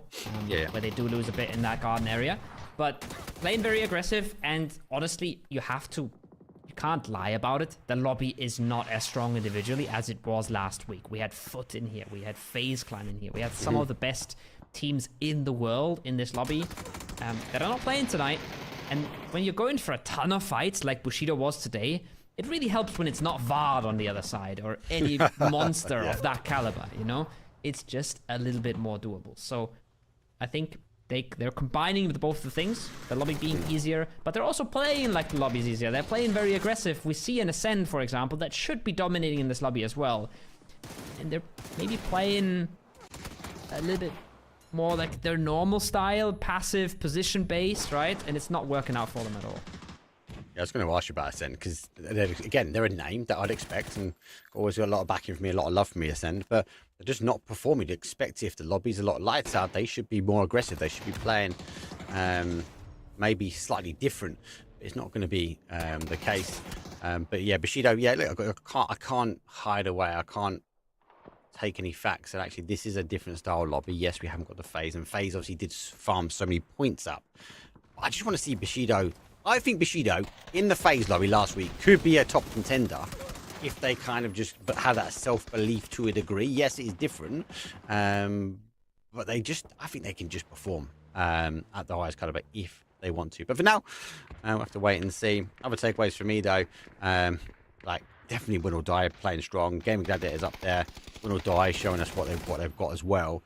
So half of the teams I think maybe looking to have secured their spot here from the first day of the two. The others, well, they've only got 4 games left to secure a top 8 position, right? Yeah. They got a few games left. One more rotation of maps tomorrow. 4 more maps to close things out, to put themselves in the spots where they will go to the Super Cup. Again, Super Cup is the week after, not next week, but the week after, where we'll play for 5 times the prize pool that we have here tonight. So everybody wants to be in there. It's going to be the best TPP lobby you can get as well. So it's the best practice. But tonight, we don't have these teams in the lobby. We have these teams already qualified to the Super Cup. And that means we have a whole lot more new teams, right? We have a whole lot more qualifier teams. Almost the entire lobby, 14 teams are qualifier teams. Some of them just dipping their toes in how a final lobby feels in TPP. And they're going to take away a lot more than just points here. They're going to learn a lot. They're going to figure out, okay, what is working? What is not working at all? What do we have to change? And I love to see that sort of process of the lobbies understanding what's going on and slowly forming this meta. Yeah, it's about the understanding, and I think the meta still being worked out. But yes, it's worth mentioning, obviously, again, these are the qualified teams. These qualified last week. Obviously, we are looking to get another 8 teams to join them in the Super Cup. Every stage, there is more money, but everyone out there can join in. You can get involved by just signing up to the scrims, get you and your mates in, find yourself in this lobby, get yourself a top 8, get yourself with the big money under the prize. Well, there's day number 1, leaderboard. As of to no surprise as to who we've got sitting at the top, though. 66 points in first place. We'll die in second. Gaming Gladiators, though, have worked their way up. But I really want to highlight, though, the contesters, right? They missed a game. Out of 3 games here, they're on 22 points. Yes, they're not breaking away from the rest of the lobby, but that is a good showing, and showing actually the skill, the high caliber that team's got to give. Yeah, I expect more from them tomorrow. I think if they play all 4 games, I think they're really one of the candidates I would really expect to be in the top here. But they're also a bit of the old guard, you know? I mean, you have to give respect to Without Dope and Belief here, for example, running away with things. While they aren't players that have been dominating the comp scene for a long time, they're more of the young blood. They're more coming in here. They're fresh. They're hungry. They're grinding the TPP, and they're dominating some of these world champions, right? World champions. Melman, Alia, both of them PGC champions. So the young blood dominating, and a lot of the qualifier teams just playing their hearts out. We're gonna wait and see what happens tomorrow. I think there's still a ton to be played for, especially when you look at how close the leaderboard is once you move away from that top 3, top 4, right? This is it, right? It's about getting those top 3, top 4 positions. And if a gap does divide, obviously you've got to try and claw every single point you've got. But I think it's worth, just before we close, we got to remind everyone, week 1 is done. We've done the scrims. We've done the invited teams. We've done the qualified teams. We found our top 8. They've already punched their ticket, as I said, towards that Super Cup. We are in week 2, so the scrims are done. We are in that middle section now with the Player Cup here, as we are doing a best of 8. 4 have done today. We'll be back same time, same place tomorrow, as we will be looking to find out those final 4 games. And actually find out who will be our top 8. And as Koa said, it's not next week, it's the week after. We'll actually be attending with the Super Gut, with the 5 times multiplier on the prize ball. It's all to play for. But from this stage onwards, this is where these teams are going to be making money, Koa. Absolutely. Don't forget about that. Everybody's here is playing for money.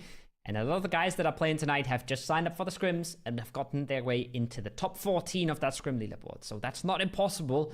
It's a tough task because you are competing against some of the best. But a lot of these names that are in here tonight, playing for money, being casted on the main PUBG channel, they've been here for the first time. So this is your chance to sign up as well. We're going to run more and more scrims and more chances for you to play.